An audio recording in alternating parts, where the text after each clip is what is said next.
اعوذ باللہ من الشیطان الرجیم بسم اللہ الرحمن الرحیم رب اشرح لی صدری ویسر لی امری واحلل عقدۃ من لسانی یفقہوا قولی واجعل لی وزیرا من اہلی رب زدنی علما اللہم فقہنا فی الدین اللہم انی اسألک علما نافعا رزقا طیبا وعملا متقبلا آمین۔ السلام علیکم ورحمۃ اللہ وبرکاتہ۔ سورہ ہود آیت نمبر 6۔ وما من دابۃ فی الارض الا علی اللہ رزقها، زمین میں چلنے والا کوئی جاندار ایسا نہیں ہے جس کا رزق اللہ کے ذمے نہ ہو اور جس کے متعلق وہ نہ جانتا ہو کہ کہاں وہ رہتا ہے اور کہاں وہ سونپا جاتا ہے۔ سب کچھ ایک صاف دفتر میں درج ہے، اور وہی ہے جس نے آسمانوں اور زمین کو 6 دنوں میں پیدا کیا، جبکہ اس سے پہلے اس کا عرش پانی پہ تھا، تاکہ تم کو آزما کر دیکھے تم میں کون بہتر عمل کرنے والا ہے۔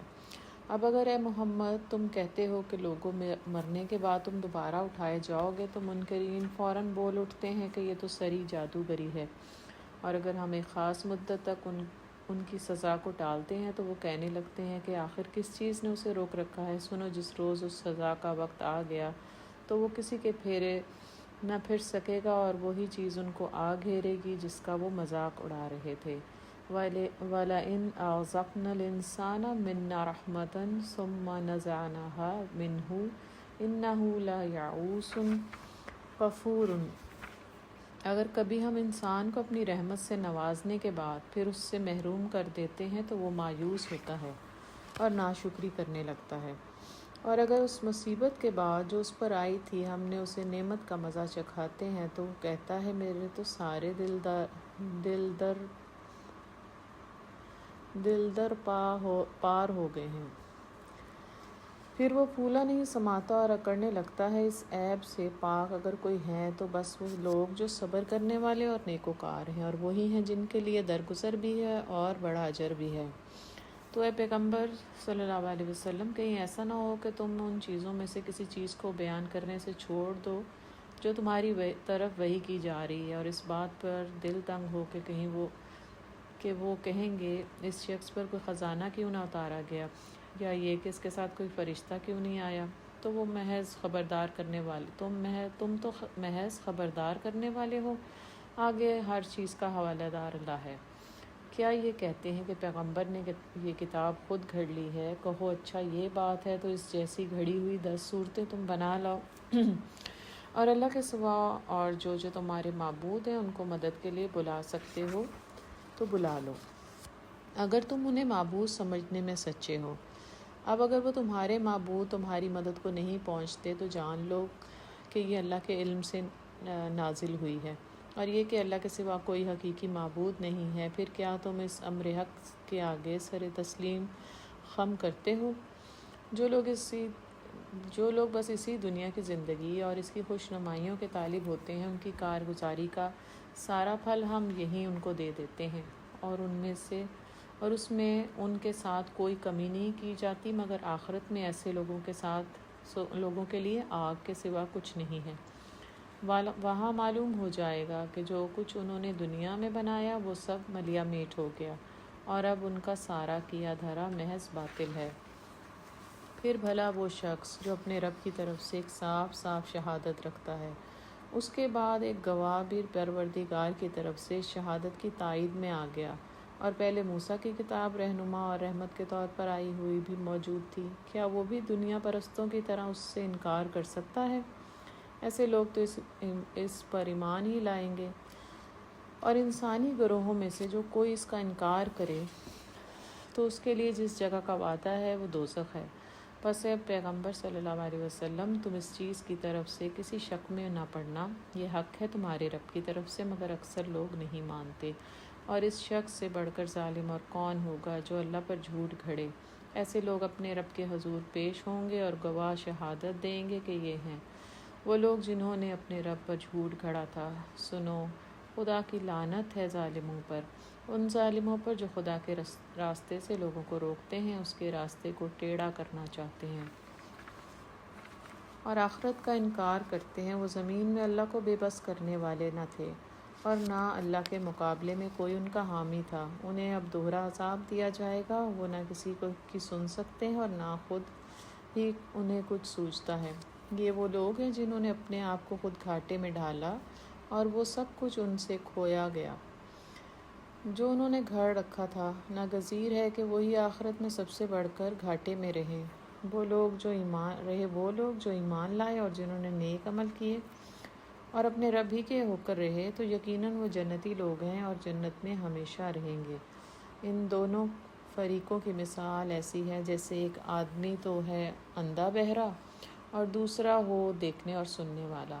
کیا یہ دونوں یکساں ہو سکتے ہیں؟ کیا اس مثال سے کوئی سبق نہیں لیتے؟ وَلَقَدْ أَرْسَلْنَا نُوحًا إِلَىٰ قَوْمِهِ إِنِّي لَكُمْ نَذِيرٌ مُّبِينٌ۔ اور ایسے ہی حالات تھے جب ہم نے نوح علیہ السلام کو اس کی قوم کی طرف بھیجا تھا۔ سورہ ہود میں اللہ تعالیٰ نے عذاب رسیدہ بستیوں کے واقعات بیان کیے ہیں۔ آج ہم ان ساری قوموں کے حالات ڈیٹیل سے پڑھیں گے۔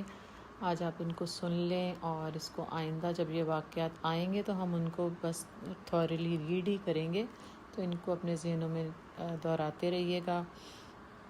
حضرت نوح علیہ السلام، ان کو ابو البشر ثانی بھی کہا جاتا ہے۔ حضرت آدم علیہ السلام کے 5000 سال بعد درمیان میں حضرت ادریس علیہ السلام کا زمانہ تھا۔ 5 اولو العزم انبیاء کی صف میں ان کا نام ہے۔ انہوں نے 950 سال دعوت دی تھی اپنی قوم کو۔ ان کا علاقہ عراق کا علاقہ دجلہ اور فرات کے درمیان کا علاقہ تھا، موصل کے نواح میں تھا۔ اس قوم کا گناہ کیا تھا کہ ان کے 5 بت تھے بڑے بڑے، ود، سوا، یغوث، یعوق اور نصر۔ یہ قوم شرک پرستی میں ڈوبی ہوئی تھی۔ ان کے عبادت گزار لوگ جب فوت ہو گئے تو ان کی عقیدت یہ اس طرح سے کرتے تھے کہ انہوں نے بت بنائے ہوئے تھے۔ تو شیطان نے ان کو یہ سمجھایا کہ ان کے بت بنا لو تاکہ تم ان کی شکلیں نہ بھول جاؤ۔ تو شیطان نے ان کو اپنی ڈھب پر لا کر گھر گھر میں بت بنوا دیے کہ ان کی شکلیں نہ بھول جائیں۔ اب شکلیں یاد رکھنی ضروری نہیں تھیں، عمل اور رویے یاد رکھنے ضروری تھے۔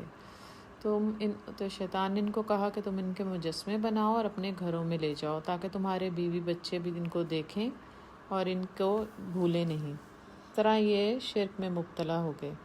ان کی قوم کے جو حکمران تھے وہ بہت ظالم، جابر، سرکش اور نافرمان تھے۔ حضرت نوح علیہ السلام نے جب قوم کو 600 سال تک دعوت دی اور قوم نے ان کی مانی نہیں، تو انہوں نے پھر اپنے رب سے دعا کی تھی کہ ربی انی مغلوباً فانتصر۔ تو اللہ تعالیٰ نے اس قوم کو پھر طوفان میں غرق کر دیا تھا۔ اللہ تعالیٰ نے اپنے نبی کو وحی کی تھی کہ ایک کشتی بناؤ جو 300 فٹ لمبی تھی، 30 فٹ چوڑی اور 30 فٹ اونچی، 3 منزلہ یہ کشتی تھی۔ اس میں کھڑکیاں اور روشن دان بھی تھے، اور اللہ نے حکم دیا تھا کہ ہر جانور کے جوڑے اس کشتی میں سوار کر لو۔ اور صرف 40 لوگ تھے جو حضرت نوح علیہ السلام پر ایمان لائے تھے۔ تو انہوں نے ہر جانور کا جوڑا جوڑا کشتی میں بٹھایا تھا۔ یہ کشتی اللہ کے حکم سے چل پڑی تھی، حالانکہ پہاڑ تھے مگر پھر بھی اللہ نے حکم دیا تھا تو کشتی پہاڑوں میں چل پڑی تھی۔ اور 10 رجب کو یہ لوگ سوار ہوئے تھے اور 10 محرم کو اس کشتی سے اترے تھے۔ کشتی جو تھی وہ جودی پہاڑ پر جا کر ٹک گئی تھی، اور ان کا اپنا بیٹا کنعان اور بیوی وائلہ جو تھی وہ دونوں اس طوفان میں غرق ہو گئے تھے۔ تو اصول کیا ہے کہ جب کوئی قوم شرک کی مرتکب ہوتی ہے تو وہ سیلابوں اور طوفانوں سے غرقاب ہو جاتی ہے۔ نافرمان قوم تھی، ضدی، ڈھیٹ، متکبر تھے۔ اس قوم کا انجام کیا ہوا کہ اللہ نے ان کو طوفان سے غرق کر دیا۔ اپنا محاسبہ بھی کرنا چاہیے ہمیں پچھلی قوموں کی رودادوں کو سن کر۔ آج بحیثیت قوم ہر قسم کا شرک ہمارے معاشرے، ہماری زندگی میں موجود ہے۔ اس لیے تو ہم کہتے ہیں کہ جی کیا ہے کہ سیلاب امٹ امٹ کر آ رہے ہیں، اگر سیلاب نہیں آتے تو اور کیا ہوتا ہے، اور بہت سی بے حیائیاں، فحاشیاں، بے ایمانی، خیانت، ڈکیتی، زناکاریوں کے سیلاب قوم کو غرقاب کر رہے ہیں۔ بے ایمانی، فراڈ، دھوکہ، یہ ہر طرح کا طوفان جو ہے اس معاشرے میں آیا ہوا ہے۔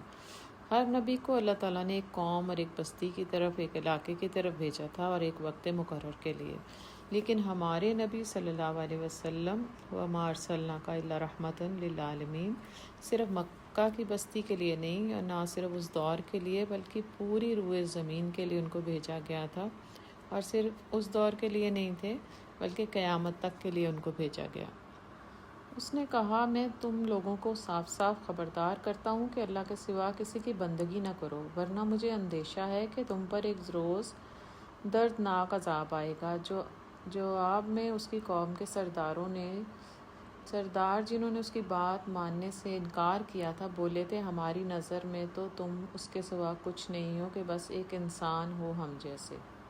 تو نبیوں کی مخالفت ہمیشہ سے سرداروں نے کی، حاکموں نے، کھاتے پیتے آسودہ طبقے نے، ہمیشہ پڑھے لکھے طبقے نے نبیوں کی جو ہے وہ مخالفت کی۔ تو اس کی وجہ کیا تھی؟ کیونکہ اوپر والا کھاتا پیتا طبقہ نبیوں کی تعلیمات کو ریجیکٹ اور اپوز کرتا تھا، کیونکہ دین کو ماننے کے بعد عدل و مساوات کی وجہ سے ان کے مال، ان کے عہدے، ان کی حکومتوں کے درجوں پر زد پڑتی تھی، تو انہیں کچھ نہ کچھ گیون کرنا پڑتا تھا اس پر، تو ان کے درجے گھٹ جاتے تھے، ان کی شان اور ان کے عہدوں میں کمی ہوتی تھی، اس لیے وہ ریئیکٹ کرتے تھے۔ تو ہر نبی کی دعوت پر معاشرے کے نچلے طبقے نے زیادہ قبول کیا، ابزارب کیا، ایکسیپٹ کیا اور لبیک کہا، کیونکہ دین اسلام کے نافذ ہونے کے بعد عدل و مساوات کی وجہ سے نچلے طبقے کا درجہ بڑھ جاتا ہے اور ان پر ظلم کا خاتمہ ہو جاتا ہے، ان کو اپنے چھنے ہوئے غصبانہ حقوق مل جاتے ہیں۔ اس لیے نچلا طبقہ ہمیشہ نبیوں کی دعوت پر لبیک کہتا رہا، اوپر والا طبقہ انکار کرتا رہا، لیکن اس کے باوجود غلبہ دین اور غلبہ اسلام ممکن اس وقت ہوتا ہے جب اوپر والا طبقہ بھی ہم خیال ہو جائے۔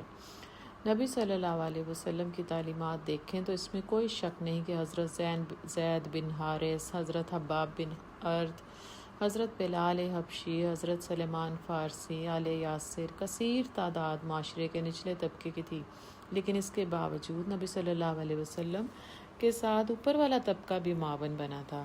پڑھے لکھے بابسوخ طبقے میں حضرت ابوبکر صدیق جیسے دانشور، صاحب علم، باروب، صاحب رسوخ شخصیتوں میں حضرت حمزہ، حضرت عمر رضی اللہ تعالیٰ عنہ جیسے لوگ صاحب علم، حضرت علی جیسے لوگ صاحب مال، حضرت عثمان غنی جیسے اور حضرت عبد الرحمن بن عوف، یہ سب بھی اس نچلے طبقے کے غلاموں اور فقیروں کے ساتھ شامل ہوئے تھے۔ تبھی تو 23 سال کی میعاد میں غلبہ اسلام ہوا۔ آج بھی یہی ضروری ہے، آج بھی اگر ہم نفاذ اسلام چاہتے ہیں تو معاشرے کا کھاتا پیتا پڑھا لکھا طبقہ دین سے متعارف نہیں ہوگا، نظام اسلام میں تبدیلی نہیں آئے گی۔ اور یہ میں آپ کو بتا دوں کہ پڑھے لکھوں کو پڑھانا بہت مشکل ہے، ان کا تو تکبر اور گھمنڈ ہی اپنی ذہنوں کی سلیٹوں پر کچھ لکھنے کو تیار ہی نہیں ہوتا۔ ان کو کون سمجھائے جو سب سمجھے بیٹھے ہیں؟ ان کو کون سمجھائے گا؟ وہ کسی ان پڑھ سے دین نہیں سمجھیں گے۔ ان پڑھ لکھے اور ان پڑھے لکھے ایلیٹس جو ہیں وہ کس سے سمجھیں گے؟ وہ اپنے سے زیادہ پڑھے لکھوں سے سمجھیں گے۔ اپنے سے زیادہ دنیاوی علم والے لوگ جب ان کو ان کی بات، ان کے مسائل اور ان سے زیادہ روب دار انداز میں سمجھائیں گے تو پھر ان کو بات سمجھ آئے گی۔ آج ضرورت غلبہ اسلام کے لیے یہ ہے کہ آج کچھ پڑھے لکھے لوگوں کو، کچھ ہائیلی ایجوکیٹڈ پروفیشنلز کو اپنے پیشوں کی، اپنی زندگی کے مال کمانے کی قربانی دے کر قرآن کی تبلیغ کو اپنا اوڑھنا بچھونا بنانا ہے۔ ایسے ہی آج اللہ ہمیں اور ہماری اولادوں کو تبلیغ دین کے ساتھ جڑنے اور جوڑنے کی توفیق عطا فرمائے، اور اس میں ہمیں اپنا کردار ادا کرنے کی توفیق عطا فرمائے، آمین۔ اور ہر نبی جو ہے وہ انسان ہے، ہر نبی کو اس کی قوم نے اس کو بشر ہی کہا ہے، نبی بشر تھے، یہ عقیدہ رسالت کا لازم جز ہے۔ ما نراک الا بشرا مثلنا وما نراک اتبعاک الا الذین هم اراذلنا۔ اور ہم دیکھ رہے ہیں کہ ہماری قوم میں سے بس ان لوگوں نے جو ہمارے ہاں ارذل تھے، بے سوچے سمجھے تمہاری پیروی اختیار کر لی، اور ہم کوئی چیز بھی ایسی نہیں پاتے جس سے تم لوگ ہم سے کچھ بڑے ہوئے ہو، بلکہ ہم تو تمہیں جھوٹا سمجھتے ہیں۔ اس نے کہا، اے برادران قوم، نبیوں کی دعوت محبت سے، خلوص سے، حکمت سے اور بڑی خیر خواہی سے تھی۔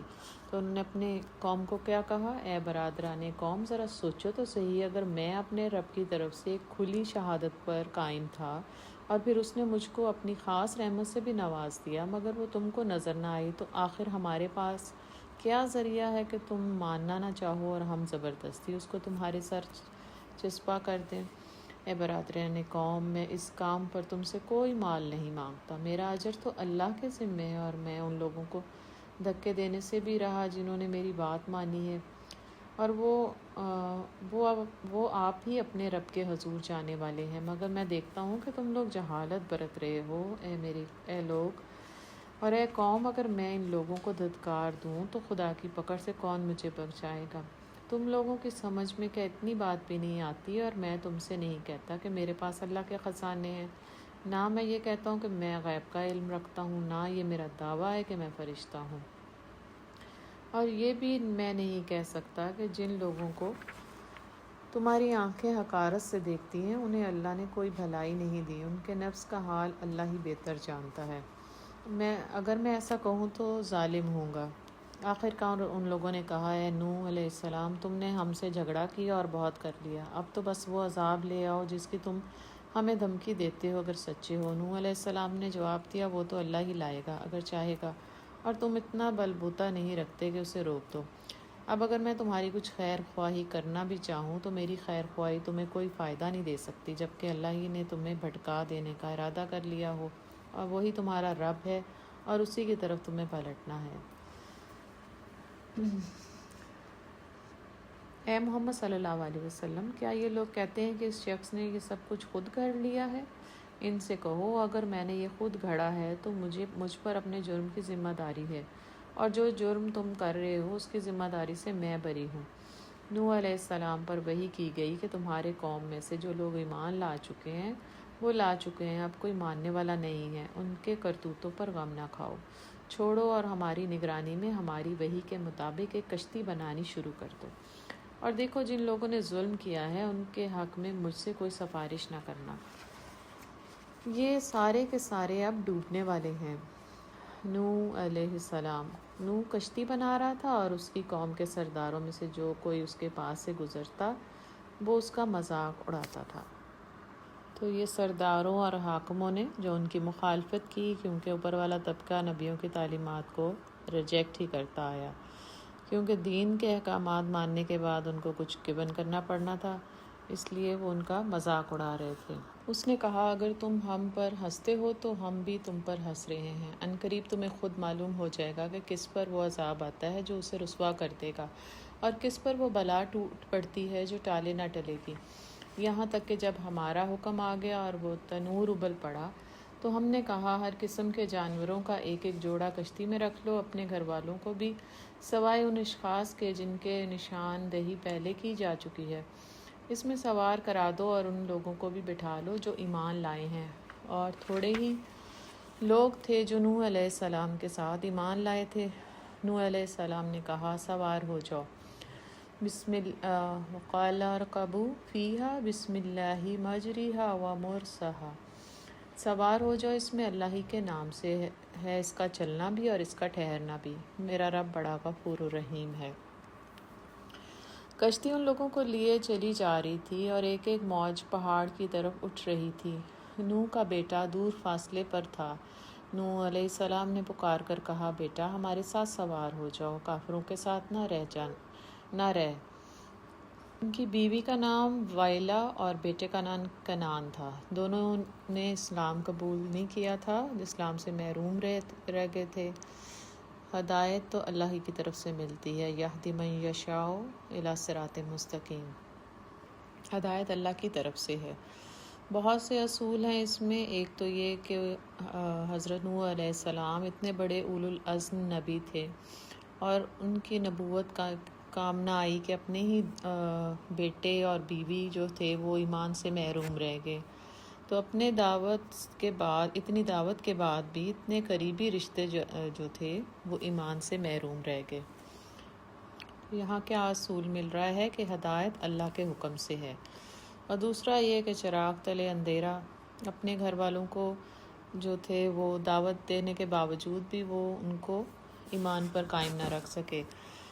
اور تیسرا یہ کہ ایک عورت کی طاقت کا احساس ہو رہا ہے، ایک ماں کا کردار پتہ چل رہا ہے کہ حضرت نوح علیہ السلام اتنے اولو العزم نبی، وہ اپنے بیٹے کو ایمان پر قائم نہ رکھ سکے، مگر وہ بیٹا ماں کے اثر میں آ گیا اور اس نے اسلام قبول نہیں کیا۔ تو اپنے دو خاندان والوں نے دعوت قبول نہیں کی تھی۔ اور یہ نہیں کہ حضرت نوح علیہ السلام نے پھر کسی کو دعوت ہی نہیں دی تھی، بلکہ انہوں نے کیا کیا تھا، انہوں نے دعوت کو دینا لگاتار جاری رکھا تھا، دعوت دینا چھوڑی نہیں تھی، اپنوں کو بھی دعوت دینی ہے، سمجھانا ہے، بتانا ہے۔ اور بیٹے کا انجام کیا ہوا تھا، ماں اور بیٹا عذاب الہی سے دوچار ہوئے تھے اور غرقاب ہو گئے تھے۔ اس نے پلٹ کر جواب دیا، میں ابھی ایک پہاڑ پر چڑھ جاتا ہوں جو مجھے پانی سے بچا لے گا۔ تو یہ اتنا سیانہ بنا اپنی طرف سے کہ میں اپنے آپ کو خود ہی بچا لوں گا، اور یہ ضد تھی اور تکبر تھا، انکار حق اس کی وجہ تھی کہ اس نے اپنے آپ کو بڑا سمجھنے لگ پڑا اور انکار کر دیا، ایمان بھی نہیں لایا، اور اللہ تعالیٰ نے پھر اس تکبر کی وجہ سے اس کو پکڑا اور اس کو غرقاب کر دیا۔ اور رسول کیا مل رہا ہے کہ کسی نیکوکار کے ساتھ کتنا ہی آپ کا قریبی تعلق ہو، نجات کا ذریعہ نہیں بن سکے گا۔ جیسے کہ حضرت نوح علیہ السلام کی بیوی اور بیٹے سے ان کا اتنا قریبی تعلق تھا، لیکن وہ عذاب الہی سے ان کو بچا نہیں سکے تھے۔ تو اس سے کیا پتہ چلتا ہے کہ ہر ایک کے لیے نجات کا باعث کیا ہوگا، لہا ما کسبت و علیہا ما اکتسبت، کہ اس کا اپنا عمل جو ہے وہی اس کو بچائے گا۔ نوح نے کہا، آج کوئی چیز اللہ کے حکم سے بچانے والی نہیں ہے سوائے اس کے کہ اللہ ہی کسی پر رحم فرمائے۔ اتنے میں ایک موج دونوں کے درمیان حائل ہوگی اور وہ ڈوبنے والوں میں شامل ہو گیا۔ حکم ہوا، اے زمین اپنا سارا پانی نگل جا، اور اے آسمان رک جا۔ چنانچہ پانی زمین میں بیٹھ گیا، فیصلہ چکا دیا گیا، کشتی جودی پہاڑ پر ٹک گئی اور کہہ دیا گیا کہ دور ہوئی ظالموں کی قوم۔ نوح علیہ السلام نے اپنے رب کو پکارا، کہا، اے رب میرا بیٹا میرے گھر والوں میں سے ہے، تیرا وعدہ سچا ہے اور تو سب حاکموں سے بہتر اور بڑا حاکم ہے۔ جواب میں ارشاد ہوا، اے نوح علیہ السلام وہ تیرے گھر والوں میں سے نہیں ہے، وہ تو ایک بگڑا ہوا کام ہے، لہٰذا تو اس بات کی مجھ سے درخواست نہ کر جس کی حقیقت تو نہیں جانتا۔ میں تجھے نصیحت کرتا ہوں کہ اپنے آپ کو جاہلوں کی طرح نہ بنا لے۔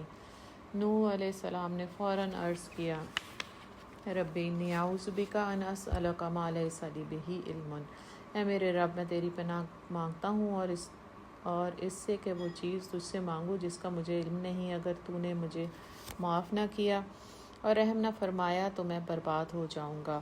حکم ہوا، اے نوح علیہ السلام اتر جا، ہماری طرف سے سلامتی اور برکتیں ہیں تجھ پر اور ان گروہوں پر جو تیرے ساتھ ہیں، اور کچھ گروہ ایسے بھی ہیں جن کو ہم کچھ مدت سامان زندگی بخشیں گے، پھر انہیں ہماری طرف سے دردناک عذاب پہنچے گا۔ اے محمد صلی اللہ علیہ وسلم، یہ غیب کی خبریں ہیں جو ہم تمہاری طرف وحی کر رہے ہیں، اس سے پہلے نہ تم ان کو جانتے تھے اور نہ تمہاری قوم، پس صبر کرو، انجام کار متقیوں ہی کے حق میں ہے۔ نوح علیہ السلام کا یہ قصہ بیان کر کے اللہ تعالیٰ نے نہایت مؤثر پیرائے میں یہ بتایا ہے کہ اس کا انصاف کس قدر بے لاگ اور اس کا فیصلہ کیسا دو ٹوک ہوتا ہے۔ مشرکین مکہ یہ سمجھتے تھے کہ ہم خواہ کیسے ہی کام کریں مگر ہم پر خدا کا غضب نازل نہیں ہو سکتا، کیونکہ ہم حضرت ابراہیم کی اولاد اور فلاں فلاں دیویوں اور دیوتاؤں کے متوسل ہیں۔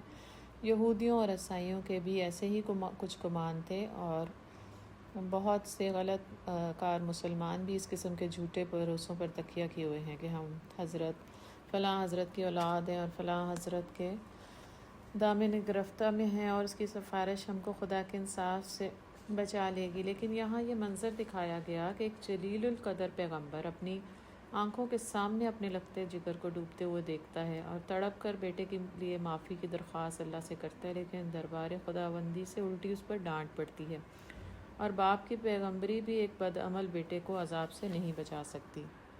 وَإِلَىٰ عَادٍ أَخَاهُمْ هُودًا قَالَ يَا قَوْمِ اعْبُدُوا اللَّهَ مَا لَكُم مِّنْ إِلَٰهٍ غَيْرُهُ۔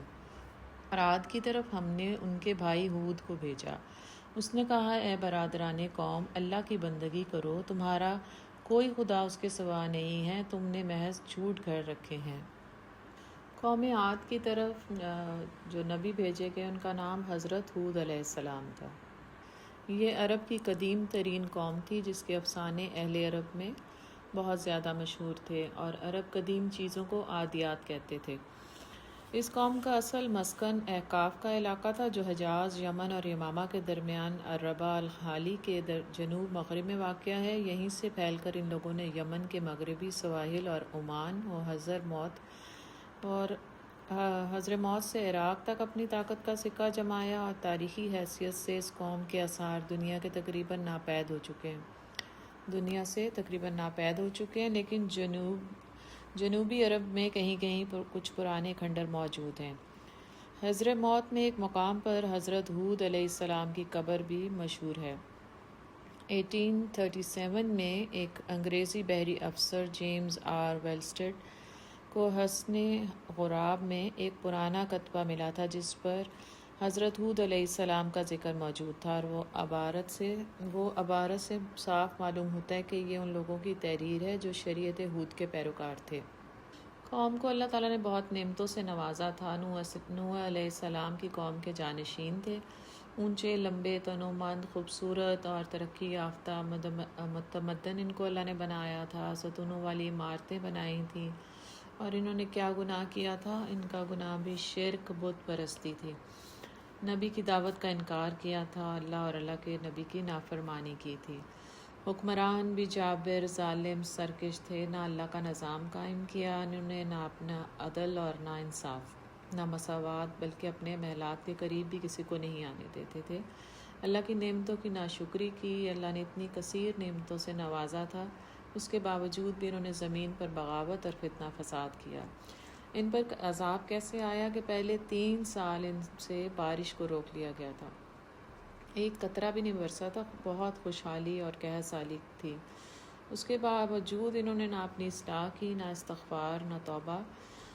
اللہ تعالیٰ نے 8 دن اور 7 راتیں ہوائیں چلائی تھیں اور ان کو اکھاڑ کے رکھ دیا تھا، جڑوں سے اکھاڑ دیا تھا، ان کے تمام محلات کو، عمارتوں کو برباد کر دیا تھا، کوئی بھی نہیں بچا تھا، اور ان کو نشان عبرت بنا دیا۔ اب وہاں پہ اس جگہ پہ کچھ بھی نہیں اگتا، خالی بوسیدہ زمین ہے۔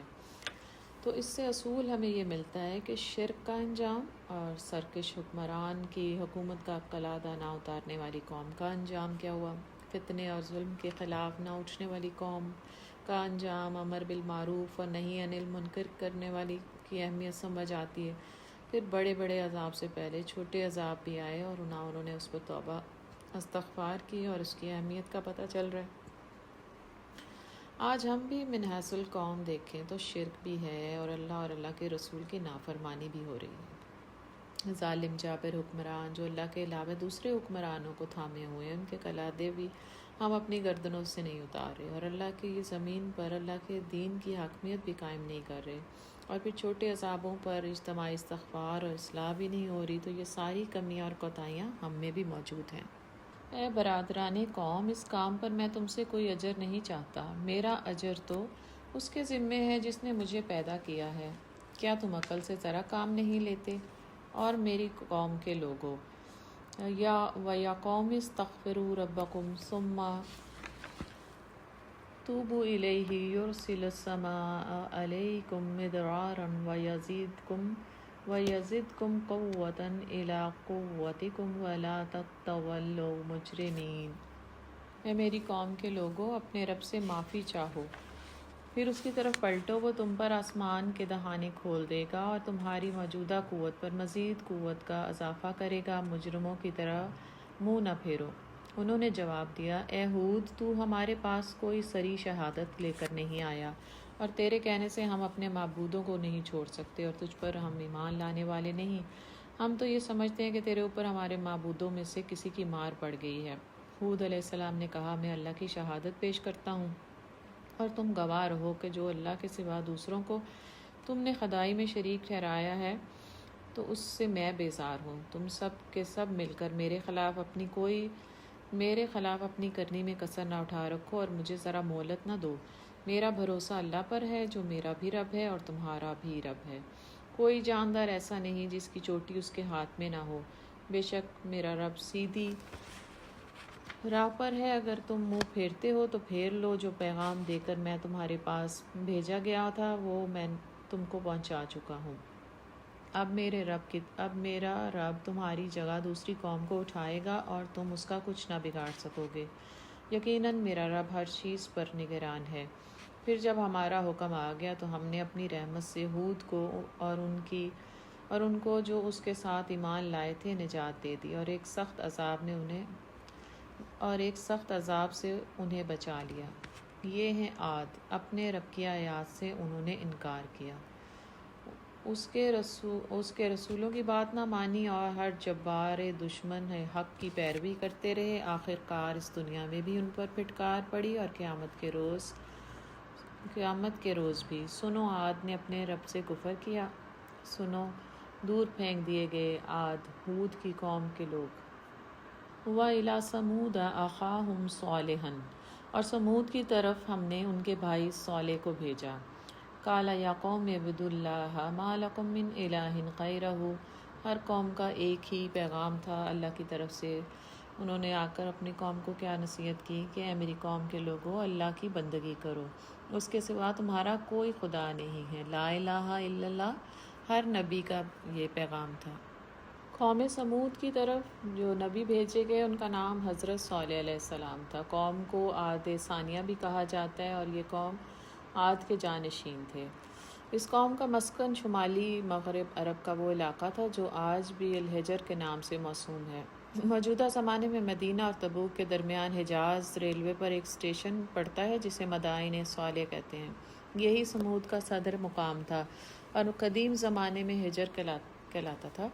اب تک وہاں ہزاروں ایکڑ کے رقبے میں وہ سنگین عمارتیں موجود ہیں جن کو سمود کے لوگوں نے پہاڑوں میں تراش کر بنایا تھا، اور اس شہر خاموشوں کو دیکھ کر اندازہ کیا جاتا ہے کہ کسی وقت اس شہر کی آبادی 4-5 لاکھ سے کم نہ تھی۔ نزول قرآن کے زمانے میں حجاز کے تجارتی قافلے ان آثار قدیمہ کے درمیان سے گزرا کرتے تھے۔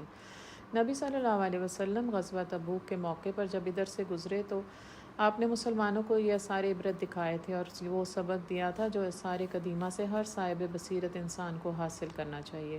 ایک جگہ آپ نے ایک کنویں کی نشاندہی کر کے بتایا تھا کہ یہ وہی کنواں ہے جس سے حضرت صالح کی اونٹنی پانی پیتی تھی، اور مسلمانوں کو ہدایت کی تھی کہ صرف اسی کنویں سے پانی لینا، باقی کنووں کا پانی نہ پینا۔ ایک پہاڑی درے کو دکھا کر آپ نے بتایا کہ اس درے سے وہ اونٹنی پانی پینے کے لیے آتی تھی، چنانچہ وہ مقام آج بھی فج الناقہ کے نام سے مشہور ہے۔ ان کے کھنڈرات میں سے جو مسلمان سیر کرتے پھر رہے تھے ان کو بھی آپ نے جمع کیا تھا اور ان کے سامنے خطبہ دیا تھا جس میں سمود کے انجام پر عبرت دلائی تھی، اور کہا تھا کہ یہ اس قوم کا علاقہ ہے جس پر خدا کا عذاب نازل ہوا ہے، تو یہاں لہٰذا جلدی سے گزر جاؤ، یہ سیر گاہ کے لیے نہیں ہے بلکہ یہ رونے کا مقام ہے۔ قوم کو اللہ تعالیٰ نے بے حد نعمتوں سے نوازا تھا، بہت ترقی یافتہ، متمدن اور معاشرتی طور پر بہت زیادہ ان کے ترقی یافتہ قوم تھی۔ پہاڑوں پر انہوں نے محلات تراشے ہوئے تھے، مگر ان کا گناہ کیا تھا؟ یہ شرک اور بت پرستی پر رائج تھے اور ضد اور ڈھٹائی سے اللہ اور اللہ کے رسول کی نافرمانی کر رہے تھے۔ حکمران جو تھے نافرمان تھے، مشرکین اور متکبر بھی تھے، اور اپنے محلات کے قریب کسی کو پھٹکنے نہیں دیتے تھے۔ ان کا ایک حاکم تھا دبان بن نمی، تو یہ حاکم کیسا تھا؟ زانی تھا، شرابی اور حرام کار تھا۔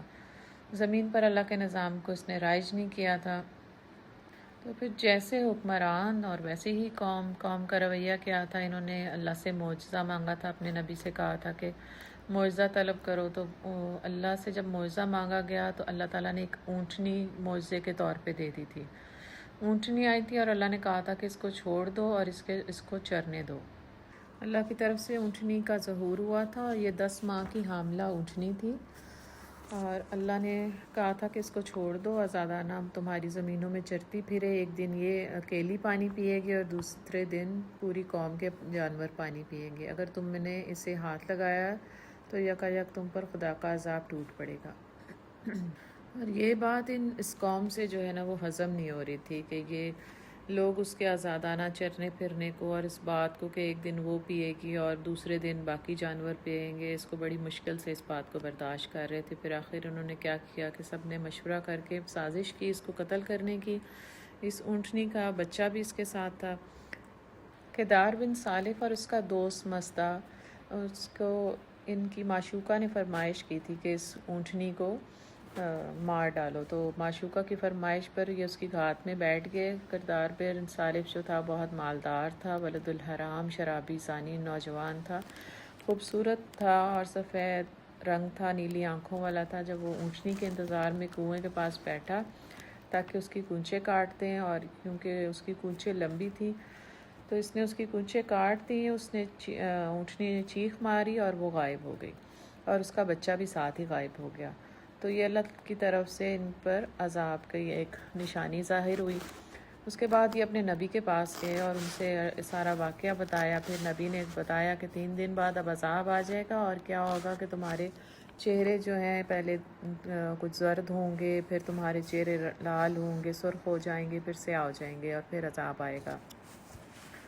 اور عذاب کیسے آیا تھا؟ زلزلے کا عذاب آیا تھا، پہاڑ پھٹا تھا، آتش فشاں، اور پھر دھواں اور لاوا، اور پھر چیخ، تو ساری قوم ہلاک ہو گئی تھی۔ اور اصول کیا ملتا ہے کہ جب کوئی قوم شرک کرتی ہے، اللہ اور اس کے رسول کی نافرمانی کرتی ہے، وہ قوم جو ظالم، جابر حکمران، زانی ہے، بے حیا، بدکار ہے، شرابی ہے، حکمرانوں کی دعوتوں کو تسلیم کرتا ہے، پھر وہ قوم اللہ کی حدود کو توڑتی بھی ہے تو اللہ کے دیے ہوئے معجزات اور نشانیوں کو کاٹتی ہے، اور وہ قوم جو اپنے سامنے گناہوں کو ہوتے ہوئے دیکھتی ہے، امر بالمعروف نہیں کرتی، نہیں عن المنکر نہیں کر رہی، تو اس کے اوپر اللہ کا عذاب آتا ہے۔ اور اگر آج ہم اپنا جائزہ لیں اپنی قوم کا، تو ہمارے حکمران دوبان بن نبی کی طرح کے ہیں، ہمارے مالدار کدار بن سالف جیسے ہیں۔ اللہ کی حدود کو پامال کیا جا رہا ہے، زنا آرڈیننس، حدود آرڈیننس، پھر آج ہم دیکھیں تو امر بالمعروف نہیں عن المنکر بھی نظر نہیں آتا۔ اللہ کا معجزہ ہم پر یہ کہ قوم پاکستان کی سرزمین، کہ ہم پر یہ قوم پاکستان کی سرزمین، اس کو ہم نے کاٹا۔ وہ جو بندر باٹ ہوئی تھی، اور بھٹو اور ان کے حکمران تھے، انہوں نے کیا کہا تھا؟ کہا تھا ادھر تم اور ادھر ہم، ریاست کٹی بھی تھی اور بٹی بھی تھی۔ یہ اللہ کا معجزہ تھا جو ہم نے 2 ٹکڑے کیے۔ اس کے بعد عذاب بھی آیا تھا، چیخوں کا عذاب آیا تھا۔ 99,000 فوجی قیدی، سپاہی اور افسر، دنیا کی بہترین فوج کے اتنے بڑے سرنڈر آرمی کا کبھی نہیں ہوا تھا۔ مائیں روتی رہی تھیں، بیویاں تڑپتی رہی تھیں، چیختی رہی تھیں، بیٹیاں رو رہی تھیں۔ یہ عذاب تھا، یہ رودادیں ہمارے سامنے موجود ہیں۔ اللہ قرآن میں کس سے کیوں بتاتا ہے اور کیوں سناتا ہے؟ عبرت کے لیے، عبرت لأولی الابصار، کہ عقل والے اس سے جو ہے وہ اپنے لیے دیکھیں کہ کیا ہے اللہ عبرت دکھاتا اسی لیے ہے کہ ہسٹری رپیٹ ہوتی ہے اٹسیلف۔ ہم تاریخ اس لیے پڑھتے ہیں نا تاکہ ہم قرآن کی جو تاریخ اس میں موجود ہے، کس سے رودادیں موجود ہیں، وہ ہم سبق لینے کے لیے تو پڑھ رہے ہوتے ہیں نا۔ سبق اور اصول بھی اس میں موجود ہے، اس کے باوجود ہم نے اپنا ایک ملک کا ٹکڑا جو تھا وہ کاٹا بھی، اور اگلے ملک کے ٹکڑے کاٹ بھی رہے ہیں، اور تباہیاں بھی ہو رہی ہیں، اور ہم پھر بے خبر پھر رہے ہیں۔ تو ان قصوں کو پڑھ کے ایسے گزرنا نہیں ہے۔ آج بھی بلوچستان کا حال دیکھیں، آج سندھ کا حال دیکھیں۔ اللہ ہمیں ہوش کے ناخن لینے والا بنائے، اور ان غلط رویوں کو اپنے معاشرے سے اکھاڑنے کی توفیق دے۔ ان رودادوں کو، ان قصوں کو سمجھنے کے لیے پڑھنا ہے، ان قصوں کو ہم نے عبرت اور امتحان کے لیے پڑھنا ہے کہ اس قوم نے یہ کیا کیا تھا تو عذاب سے دوچار ہوئی تھی، اور ہم کیا کر رہے ہیں، ہمارا انجام کیا ہو رہا ہے اور کیا ہوگا۔ اپنے حالات کو سمجھنے اور ان عذابوں سے بچنے کے لیے ان قصوں کو پڑھنا ہے اور اپنے لیے عبرت کا باعث بنانا ہے۔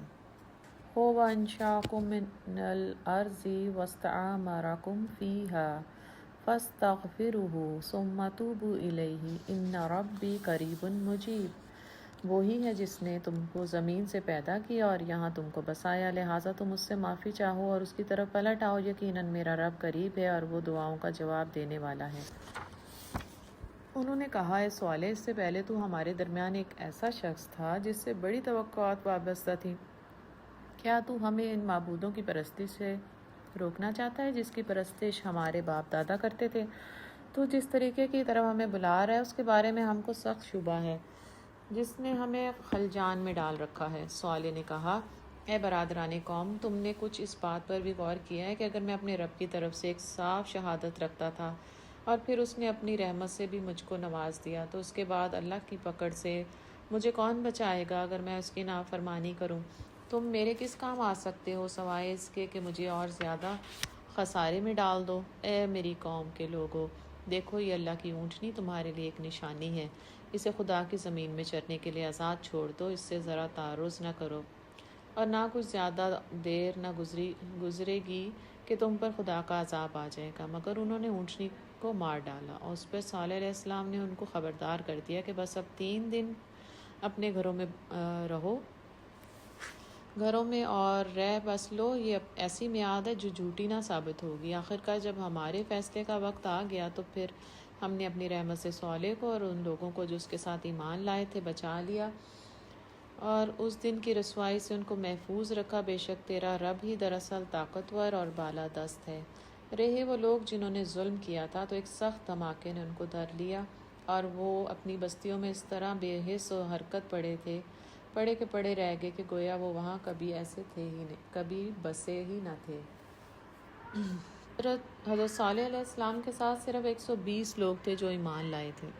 وَلَقَدْ جَاءَتْ رُسُلُنَا إِبْرَاهِيمَ بِالْبُشْرَىٰ قَالُوا سَلَامًا قَالَ سَلَامٌ فَمَا لَبِثَ أَن جَاءَ بِعَجْلٍ حَنِيذٍ۔ اور دیکھو، ابراہیم علیہ السلام کے پاس ہمارے فرشتے خوشخبری لیے ہوئے پہنچے، کہا تم پر سلام ہو۔ ابراہیم نے جواب دیا، تم پر بھی سلام ہو۔ یہ فرشتے انسانی شکل میں آئے تھے۔ سلام حکم خداوندی ہے، سنت رسول ہے، ہماری شریعت میں ہی نہیں پہلے انبیاء کا بھی یہی طریقہ تھا، اور سلام کا جواب دینا بھی سنت ابراہیمی ہے۔ یہ ہمیں اس آیت سے پتہ لگ رہا ہے۔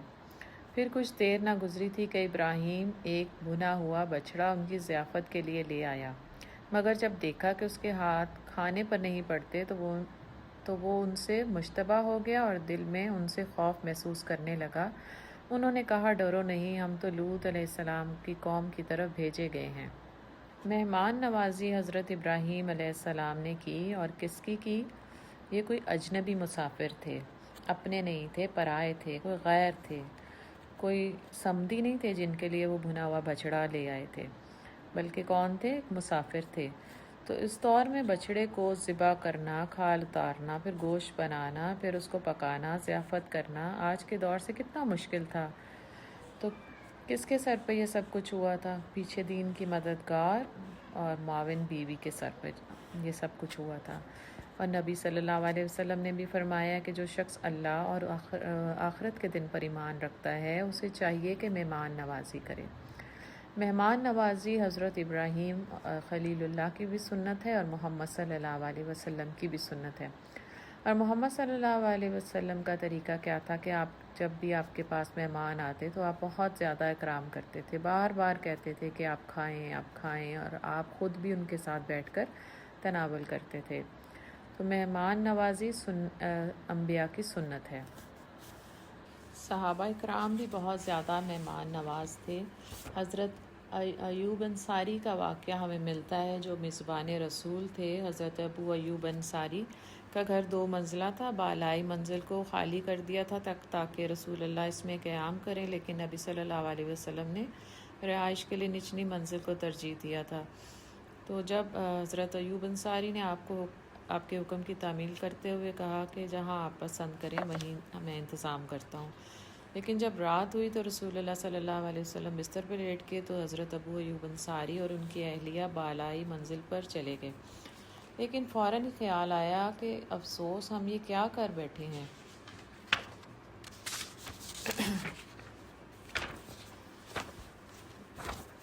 تو کہا کہ ہمارے آقا رسول اللہ صلی اللہ علیہ وسلم نیچے آرام کریں اور ہم اوپر۔ کہا، ہم رسول اللہ کے اوپر چلیں پھریں، یہ کیسے ہو سکتا ہے؟ اور ہم رسول اللہ اور وحی کے درمیان حائل ہوئیں گے اس طرح؟ تو یہ تو آپ کی خدمت اقدس میں گستاخی ہے، تو ہم تو تباہ ہو کر رہ جائیں گے۔ دونوں میاں بیوی نہایت ہی پریشان رہے، ساری رات یہی سوچتے رہے اور ان کو نیند نہ آئی۔ اسی غم میں گھلتے رہے۔ جب صبح ہوئی تو حضرت ابو ایوب انصاری نے نبی صلی اللہ علیہ وسلم کی خدمت میں فرمایا کہ یا رسول اللہ، آج رات ہم دونوں رات بھر جاگتے رہے، ایک لمحہ بھی نہیں سوئے۔ آپ نے دریافت فرمایا کہ کیوں نہیں سوئے؟ عرض کیا کہ ہمارے دل میں یہ احساس تھا کہ ہم چھت پہ ہیں اور آپ نیچے ہیں۔ ہم دیوار کے ساتھ چمٹ کر بیٹھے رہے کہ اگر ہم چھت پہ چلیں گے تو چھت کی مٹی آپ پر پڑے گی جو آپ کو ناگوار گزرے گی، اور دوسری بات یہ کہ ہم آپ اور آپ کے وحی کے درمیان حائل ہو جائیں گے۔ یہ باتیں سن کر نبی صلی اللہ علیہ وسلم نے فرمایا تھا کہ ابو ایوب، غم نہ کرو، مجھے نیچے رہنے دو، میرے لیے آرام دہ ہے، کیونکہ ملاقات کی غرض سے کثرت سے لوگوں کی آمد و رفت رہتی ہے۔ حضرت ابو ایوب فرماتے ہیں کہ ہم نے رسول اللہ صلی اللہ علیہ وسلم کا حکم مان لیا، لیکن ایک سرد رات میں ہمارا مٹکا ٹوٹ گیا اور پانی چھت پر بہہ گیا، اور میں اور میری بیوی جلدی جلدی لحاف سے اس کو خشک کرنے لگے کہ کہیں یہ پانی بہہ کر نیچے ٹپکنا نہ لگ جائے اور رسول اللہ تک نہ پہنچے۔ جب صبح ہوئی تو میں نے رسول اللہ صلی اللہ علیہ وسلم سے عرض کیا کہ اے اللہ کے رسول، میرے ماں باپ آپ پر قربان ہوں، مجھے اچھا نہیں لگتا کہ میں اوپر ہوں جبکہ آپ نیچے تشریف فرما ہوں۔ پھر میں نے رات مٹکا ٹوٹنے کا واقعہ بھی بتایا۔ آپ نے میری التجا کو قبول کر لیا اور آپ بالائی منزل پر چلے گئے اور اس طرح رضامند ہوئے اور مجھے نچلی منزل پر منتقل کر دیا۔ تو نبی صلی اللہ علیہ وسلم تقریباً 7 ماہ حضرت ابو ایوب انصاری کے مہمان رہے۔ آیت نمبر 71۔ وَامْرَأَتُهُ قَائِمَةٌ فَضَحِكَتْ فَبَشَّرْنَاهَا بِإِسْحَاقَ وَمِنْ وَرَاءِ إِسْحَاقَ یعقوب۔ ابراہیم کی بیوی بھی کھڑی تھی اور وہ یہ سن کر ہنس دی۔ پھر ہم نے اس کو اسحاق کی اور اسحاق کے بعد یعقوب کی خوشخبری دی۔ وہ بولی، ہائے میرے کمبختی، کیا اب میرے ہاں اولاد ہوگی جبکہ میں بڑھیا پھوس ہو گئی ہوں اور یہ میرے میاں بھی بوڑھے ہو چکے ہیں؟ یہ تو بڑی عجیب بات ہے۔ فرشتوں نے کہا، اللہ کے حکم پر تعجب کرتی ہو ابراہیم علیہ السلام کے گھر والوں، تم لوگوں پر تو اللہ کی رحمت اور اس کی برکتیں ہیں، اور یقیناً اللہ نہایت قابل تعریف اور بڑی شان والا ہے۔ فرشتوں نے حضرت ابراہیم علیہ السلام کی بجائے حضرت سارہ کو یہ خوشخبری اس لیے سنائی تھی کہ اس سے پہلے حضرت ابراہیم علیہ السلام کے ہاں تو ان کی دوسری بیوی حضرت ہاجرہ سے سیدنا اسماعیل علیہ السلام پیدا ہو چکے تھے، مگر حضرت سارہ اس وقت تک بے اولاد تھیں اور اس بنا پر دل انہی کا زیادہ غمگین تھا۔ ان کے اس غم کو دور کرنے کے لیے فرشتوں نے انہیں صرف یہ خوشخبری نہیں سنائی کہ تمہارے ہاں اسحاق جیسا جلیل القدر بیٹا پیدا ہوگا، بلکہ یہ بھی بتایا تھا کہ اس بیٹے کے بعد پوتا بھی یعقوب علیہ السلام جیسا عالی شان پیغمبر ہوگا۔ اس وقت حضرت ابراہیم علیہ السلام کی عمر 100 برس تھی اور حضرت سارہ کی عمر 90 برس تھی۔ پھر جب ابراہیم علیہ السلام کی گھبراہٹ دور ہو گئی اور اولاد کی بشارت سے اس کا دل خوش ہو گیا تو اس نے قوم لوط علیہ السلام کے معاملے میں ہم سے جھگڑا شروع کیا۔ حقیقت میں ابراہیم علیہ السلام بڑا حلیم اور نرم دل آدمی تھا اور ہر حال میں ہماری طرف رجوع کرتا تھا۔ آخر کار ہمارے فرشتوں نے اس سے کہا، اے ابراہیم، اس سے باز آ جاؤ، تمہارے رب کا حکم ہو چکا ہے اور اب ان لوگوں پر وہ عذاب آ کر رہے گا جو کسی کے پھیرے سے نہیں پھر سکتا۔ وَلَمَّا جَاءَتْ رُسُلُنَا لُوطًا سِیءَ بِهِمْ وَضَاقَ بِهِمْ ذَرْعًا وَقَالَ هَٰذَا يَوْمٌ عَصِیبٌ۔ اور جب ہمارے فرشتے لوط علیہ السلام کے پاس پہنچے تو ان کی آمد سے وہ گھبرایا اور دل تنگ ہوا اور کہنے لگا، آج بڑی مصیبت کا دن ہے۔ ان مہمانوں کا آنا تھا کہ اس کی قوم کے لوگ بے اختیار اس کے گھر کی طرف دوڑ پڑے۔ پہلے سے وہ ایسی ہی بدکاریوں کے خوگر تھے۔ لوط علیہ السلام نے ان سے کہا کہ بھائیو، یہ میری بیٹیاں موجود ہیں، یہ تمہارے لیے پاکیزہ تر ہیں، کچھ خدا کا خوف کرو اور میرے مہمانوں کے معاملے میں مجھے ذلیل نہ کرو۔ کیا تم میں کوئی بھلا آدمی نہیں ہے؟ قوم لوط کی طرف حضرت لوط علیہ السلام کو اللہ تعالیٰ نے بھیجا تھا، اور حضرت لوط علیہ السلام حضرت ابراہیم علیہ السلام کے بھتیجے تھے۔ اپنے چچا کے ساتھ عراق سے نکلے تھے اور کچھ مدت تک شام اور فلسطین اور مصر میں گشت لگا کر دعوت و تبلیغ کا تجربہ حاصل کرتے رہے۔ پھر مستقل پیغمبری کے منصب پر سرفراز ہو کر اس بگڑی ہوئی قوم کی اصلاح پر مامور ہوئے۔ اہل سدوم کو ان کی قوم اس لحاظ سے کہا گیا کہ شاید ان کا رشتہ داری کا تعلق اس قوم سے ہوگا۔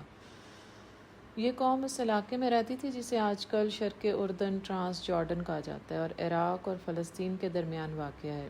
بائبل میں اس قوم کے صدر مقام کا نام سدوم بتایا گیا ہے جو یاکو بحیرہ مردار کے قریب کسی جگہ واقع ہے یا اب بحیرہ مردار میں غرق ہو چکا ہے۔ تلمود میں لکھا ہے کہ سدوم کے علاوہ ان کے 4 بڑے بڑے شہر اور بھی تھے، اور ان شہروں کے درمیان کا علاقہ ایسا گلزار بنا ہوا تھا کہ میلوں تک بس ایک باغ ہی باغ تھا، جس کے جمال کو دیکھ کر انسان پر مستی طاری ہونے لگتی تھی۔ مگر آج اس قوم کا نام و نشان دنیا سے بالکل ناپید ہو چکا ہے، اور یہ بھی متعین نہیں ہے کہ اس کی بستیاں ٹھیک کس مقام پر واقع تھیں۔ اب صرف بحیرہ مردار ہی اس کی ایک یادگار باقی رہ گیا، جسے آج تک بحر لوط کہا جاتا ہے۔ اصل میں اس قوم کا مسئلہ کیا تھا کہ یہ قوم جو تھی بہت مال کی محبت کا شکار ہو گئی تھی، حریص اور بخیل ہو گئے تھے۔ شیطان نے ان کو بدکاری پر ابھارا تھا اور ان کو یہ رغبت دلائی تھی کہ جب تم نکاح کرتے ہو، تمہاری بیوی بچے ہوتے ہیں، تو تم پر اخراجات کا بوجھ بڑھ جاتا ہے، تو اپنی جسمانی خواہشات کی تکمیل کے لیے کوئی دوسرا کام کر لو، بدکاری کا کام کر لو۔ تو انہوں نے لواطت کا طریقہ اپنایا تھا، مردوں کے ساتھ مردوں کی ہم جنسی کا عمل، یہ موجد بن گئے تھے۔ حدیث میں آتا ہے، اور اگر تجھ میں حیا نہ رہے تو تو جو چاہے کر۔ اس قوم کے گناہ کیا تھے؟ شرک اور توحید کی نفی، اللہ اور رسول کی نافرمانی، بے حیائی عام تھی، کھلم کھلا محفلوں میں بے حیائی مرتکب تھے اور نبی کے سمجھانے سے باز نہیں آتے تھے۔ صرف 10 لوگ تھے جو حضرت لوط علیہ السلام کے ساتھ ایمان لائے تھے، تو پھر ان پر آزمائش اور عذاب آیا۔ 2 فرشتے انسانی شکل میں آئے تھے اور بیوی نے ان مہمانوں کے آنے کی خبر دے دی۔ بیوی کا رویہ کیا تھا؟ شوہر کی نافرمانی کی، اللہ کی نافرمانی کی، نبی کی نافرمانی کی، اور شوہر کے رازوں کی خیانت بھی کی۔ پھر انجام کیا ہوا تھا کہ نبی سے اتنا قریبی رشتہ جو تھا وہ بھی ایمان کا ذریعہ نہیں بنا تھا۔ اپنے رویوں کی اصلاح کی ضرورت ہے ہمیں ایمان کے لیے۔ ان کی شریعت میں یہ تھا کہ مہمانوں کی آمد کا یہ طریقہ تھا کہ جب کوئی مہمان آتا تھا تو یہ آگ جلا کے اس کی خبر دیتے تھے۔ تو حضرت لوط علیہ السلام کی بیوی نے یہ نافرمانی کی اور ان کو لوگوں کو بتا دیا کہ اس طرح 2 مہمان آئے ہیں، جو 2 فرشتے تھے جو انسانی شکل میں آئے تھے۔ قوم نشے میں بدمست ہو کر ان کے پاس آئی، نبی نے روکا تھا لیکن وہ رکے نہیں تھے۔ فرشتوں نے ان کے ہاتھ بڑھا کر آنکھیں موند دی تھیں لیکن ان کے رویے بدلے نہیں تھے۔ پھر اللہ تعالیٰ نے نبی کو راتوں رات اپنے پیروکاروں کو لے کر نکلنے کا حکم دے دیا تھا، قوم پر عذاب کی وعید بتا دی تھی کہ صبح ہونے سے پہلے ہی اپنی قوم کو لے کر نکل جاؤ۔ قوم پر پکی ہوئی مٹی کے گھنگروں کی بارش ہوئی تھی۔ حضرت جبرائیل علیہ السلام نے اللہ کے حکم سے بستی کو اٹھا کر الٹا پٹک دیا تھا اور سارا علاقہ جو تھا زیر زمین چلا گیا تھا، بحر مردار۔ آج کتنے لوگ نبی صلی اللہ علیہ وسلم پر تکیہ لگائے بیٹھے ہیں کہ ہم بچ جائیں گے، ہم یہاں دیکھ لیں کہ نہ بیٹا بچ رہا ہے نہ بیوی بچ رہی ہے۔ آپ نے فرمایا تھا، یا فاطمہ تو اپنے آپ کو جہنم کی آگ سے بچا لے، میں تیرے لیے کچھ نہیں کر سکتا، صرف تجھے متنبہ کر سکتا ہوں۔ تو یہ علاقہ جو اتنا خوشحال تھا، اتنی گرینری تھی، وہاں پہ اب کیا ہے؟ قبرستان بنا ہوا ہے، وہ ڈیپ سی بن گیا، ڈیڈ سی۔ تو جو 1 لاکھ سے زیادہ کی آبادی کا شہر تھا، وہاں پہ اب کیا ہے؟ بحر مردار ہے۔ اصول کیا ہے کہ بے حیائی کا انجام پتہ لگ رہا ہے یہاں پہ۔ نبی سے قریب ہونے کے ساتھ بھی نجات کا باعث نہیں بنا تھا۔ تو سدوم کا وہ علاقہ تھا اور حضرت جبرائیل نے اس کو ہاتھ میں لے کر پٹکا تھا اور یہ زیر زمین چلا گیا تھا اور یہ بحر مردار بن گیا تھا۔ بحر مردار کے اوپر ایک اتنا بڑا قبرستان ہے کہ اس کو دیکھ کر لگتا ہے کہ اس کے قریب لاکھوں کی آبادی کی ایک بستی تھی۔ یہ بحر مردار اور قوم عاد کا علاقہ قوموں کے عذاب کا چیخ چیخ کر اعلان کر رہے ہیں کہ یہ بے حیائی کا انجام ہے۔ اصول اس میں یہ ہے کہ کیسے آج ہمارے اسکولوں میں، کالجوں میں، ہاسٹلز میں، یونیورسٹیز میں، بلکہ مدارس کے اندر بھی لواطت اور ہومو سیکشولیٹی کا معاملہ ہے۔ عذاب ایسے نہیں آ رہے ہیں۔ اللہ ہمیں عذاب کی وجہ سمجھنے والا بنا دے۔ اس کی قوم کے لوگ بے اختیار اس کے گھر کی طرف دوڑ پڑے۔ پہلے سے وہ ایسی ہی بدکاریوں کے خوگر تھے۔ لوط علیہ السلام نے ان سے کہا، بھائیو، یہ میری بیٹیاں موجود ہیں، یہ تمہارے لیے پاکیزہ تر ہیں، کچھ خدا کا خوف کرو اور میرے مہمانوں کے معاملے میں مجھے ذلیل نہ کرو۔ کیا تم میں کوئی بھلا آدمی نہیں ہے؟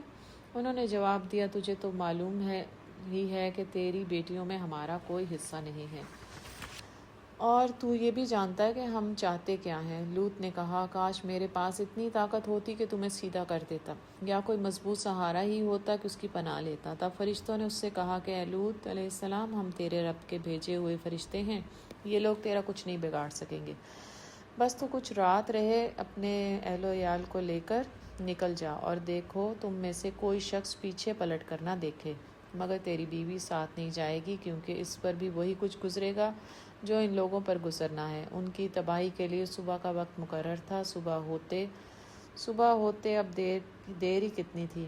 پھر جب ہمارے فیصلے کا وقت آ پہنچا تو ہم نے اس بستی کو تلپٹ کر دیا اور اس پر پکی ہوئی مٹی کی پتھر تابڑ توڑ برسائے، جس میں سے ہر پتھر تیرے رب کے ہاں نشان زدہ تھا، اور ظالموں سے یہ سزا کچھ دور نہیں ہے۔ یہ عذاب ایک سخت زلزلے اور آتش فشانی انفجار کی شکل میں آیا تھا۔ زلزلے نے ان کی بستیوں کو تلپٹ کیا اور آتش فشاں مادے کے پھٹنے سے ان کے اوپر زور کا پتھراؤ ہوا۔ پکی ہوئی مٹی کے پتھروں سے مراد شاید وہ مٹی ہے جو آتش فشاں علاقے میں زیر زمین حرارت اور لاوے کے اثر سے پتھر کی شکل اختیار کر لیتی ہے۔ آج تک بحر لوط کے جنوب اور مشرق کے علاقے میں اس انفجار کے آثار ہر طرف نمایاں ہیں، اور ہر پتھر خدا کی طرف سے نامزد کیا ہوا تھا۔ اسے تباہ کاری کا کیا کام کرنا ہے اور کس پتھر کو کس مجرم پر پڑنا ہے۔ وَإِلَىٰ مَدْيَنَ أَخَاهُمْ شُعَيْبًا، اور مدین والوں کی طرف ہم نے ان کے بھائی شعیب کو بھیجا۔ قوم مدین یا ایکا والے، ان کی طرف حضرت شعیب علیہ السلام کو اللہ تعالیٰ نے بھیجا تھا۔ 1500 BC کا ٹائم تھا ان کا، اور یہ واحد نابینا نبی تھے۔ ان کا لقب جو تھا خطیب الانبیاء تھا۔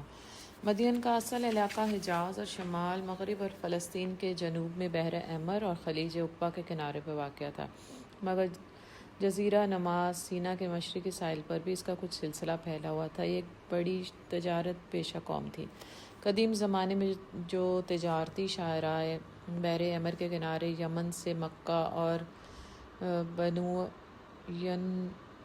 ینبو ہوتی شام تک جاتی تھی۔ مکہ سے شام جانے والی جو سڑک تھی، اور ایک دوسری تجارتی شاہراہ جو عراق سے مصر کی طرف جاتی تھی، اس کے عین چوراہے پر اس قوم کی بستیاں واقع تھیں۔ اس بنا پر عرب کا بچہ مدین سے واقف تھا، اور اس کے مٹ جانے کے بعد بھی عرب میں اس کی شہرت برقرار رہی، کیونکہ عربوں کے تجارتی قافلے مصر و شام کی طرف جاتے تھے، رات دن اس کے آثار قدیمہ کے درمیان سے گزرتے تھے۔ اہل مدین کے متعلق ایک اور ضروری بات جس کو اچھی طرح ذہن نشین کر لینا چاہیے، یہ کہ یہ لوگ دراصل حضرت ابراہیم علیہ السلام کے صاحبزادے مدیان کی طرف منسوب ہیں، جو ان کی تیسری بیوی قطورہ کے بطن سے تھے۔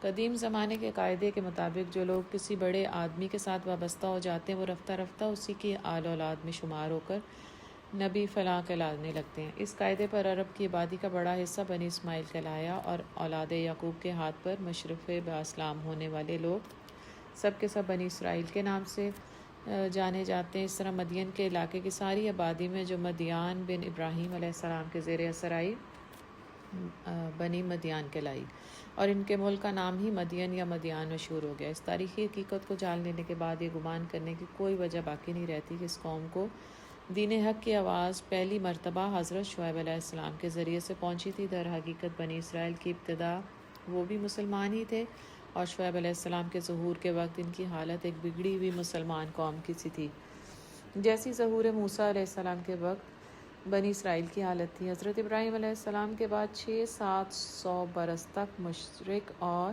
بد اخلاق قوموں کے درمیان رہتے رہتے یہ لوگ شرک بھی سیکھ گئے تھے اور بد اخلاقیوں میں بھی مبتلا ہو گئے تھے، مگر اس کے باوجود ایمان کا دعویٰ اور اس پر فخر برقرار تھا۔ مدین کے سرداروں اور لیڈروں نے اپنی قوم کو یقین دلا دیا تھا کہ شعیب علیہ السلام جس ایمانداری اور راست بازی کی دعوت دے رہے ہیں، اور اخلاق اور دیانت کے جس مستقل اصولوں کی پابندی کرانا چاہتے ہیں، اگر ان کو مان لیا تو ہم تباہ ہو جائیں گے۔ ہماری تجارت کیسے چلے گی؟ اگر ہم بالکل ہی سچائی کے پابند ہو گئے اور کھرے کھرے سودے کرنے لگے اور ہم جو دنیا کی دو سب سے بڑی تجارتی شاہراہ گاہوں کے چوراہے پر بستے ہیں اور مصر اور عراق کی عظیم الشان متمدن سلطنتوں کی سرحد پر آباد ہے، اگر ہم قافلوں کو چھیڑنا بند کر دیں گے اور بے ضرر اور پرامن لوگ ہی بن کر رہ جائیں گے تو معاشی اور سیاسی فوائد ہمیں اپنی موجودہ جغرافی پوزیشن سے حاصل ہو رہے ہیں وہ سب ختم ہو جائیں گے، اور آس پاس کی قوموں پر ہماری جو ڈھونس جمی ہوئی ہے وہ بھی باقی نہیں رہے گی۔ یہ بات صرف قوم شعیب کے سرداروں ہی تک محدود نہیں ہے، ہر زمانے میں بگڑے ہوئے لوگوں نے حق اور راستی اور دیانت کی روش سے ایسے ہی خطرات محسوس کیے ہیں، اور ہر دور کے مفسدین کا یہی حال رہا ہے کہ تجارت اور سیاست اور دوسرے دنیاوی معاملات جھوٹ اور بے ایمانی اور بد اخلاقی کے بغیر نہیں چل سکتے، تو ہر جگہ دعوت حق کے مقابلے میں جو زبردست عذرات پیش کیے جاتے ہیں ان میں سے یہ ایک ہے کہ اگر دنیا کی چلتی ہوئی راہوں سے ہٹ کر اس دعوت کی پیروی کی جائے گی تو قوم تباہ ہو جائے گی، اور اس قوم نے یہی کچھ کیا۔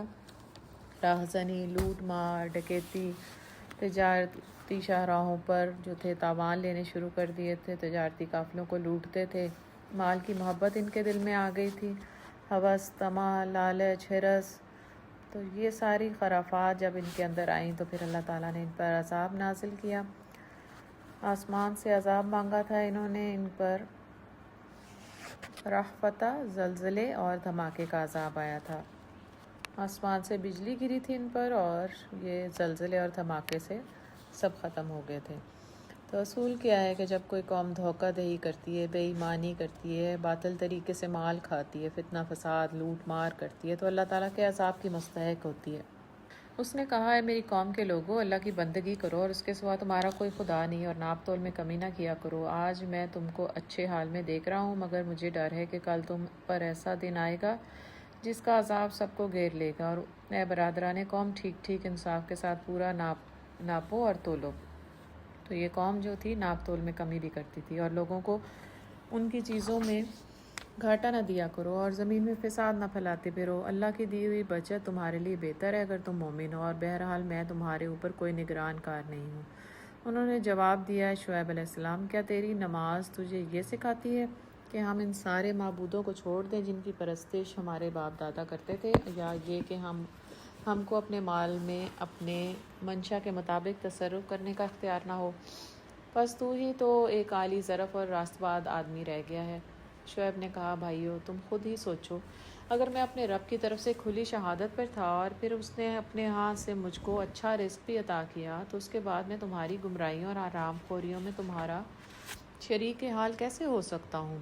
اور میں ہرگز نہیں چاہتا کہ جن باتوں سے میں تم کو روکتا ہوں ان کا خود ارتکاب کروں، میں تو اصلاح کرنا چاہتا ہوں اور جہاں تک بھی میرا بس چلے، اور یہ جو کچھ میں کرنا چاہتا ہوں اس کا سارا انحصار اللہ کی توفیق پر ہے، اس پر میں نے بھروسہ کیا اور ہر معاملے میں اس کی طرف میں رجوع کرتا ہوں، اور اے برادران قوم، میرے خلاف تمہاری ہٹ دھرمی کہیں یہ نوبت نہ پہنچا دے کہ آخرکار تم پر بھی وہی عذاب آ کر ہے جو نوح علیہ السلام یا ہود علیہ السلام یا صالح کی قوم پر آیا، اور لوط کی قوم تو تم سے کچھ زیادہ دور بھی نہیں ہے۔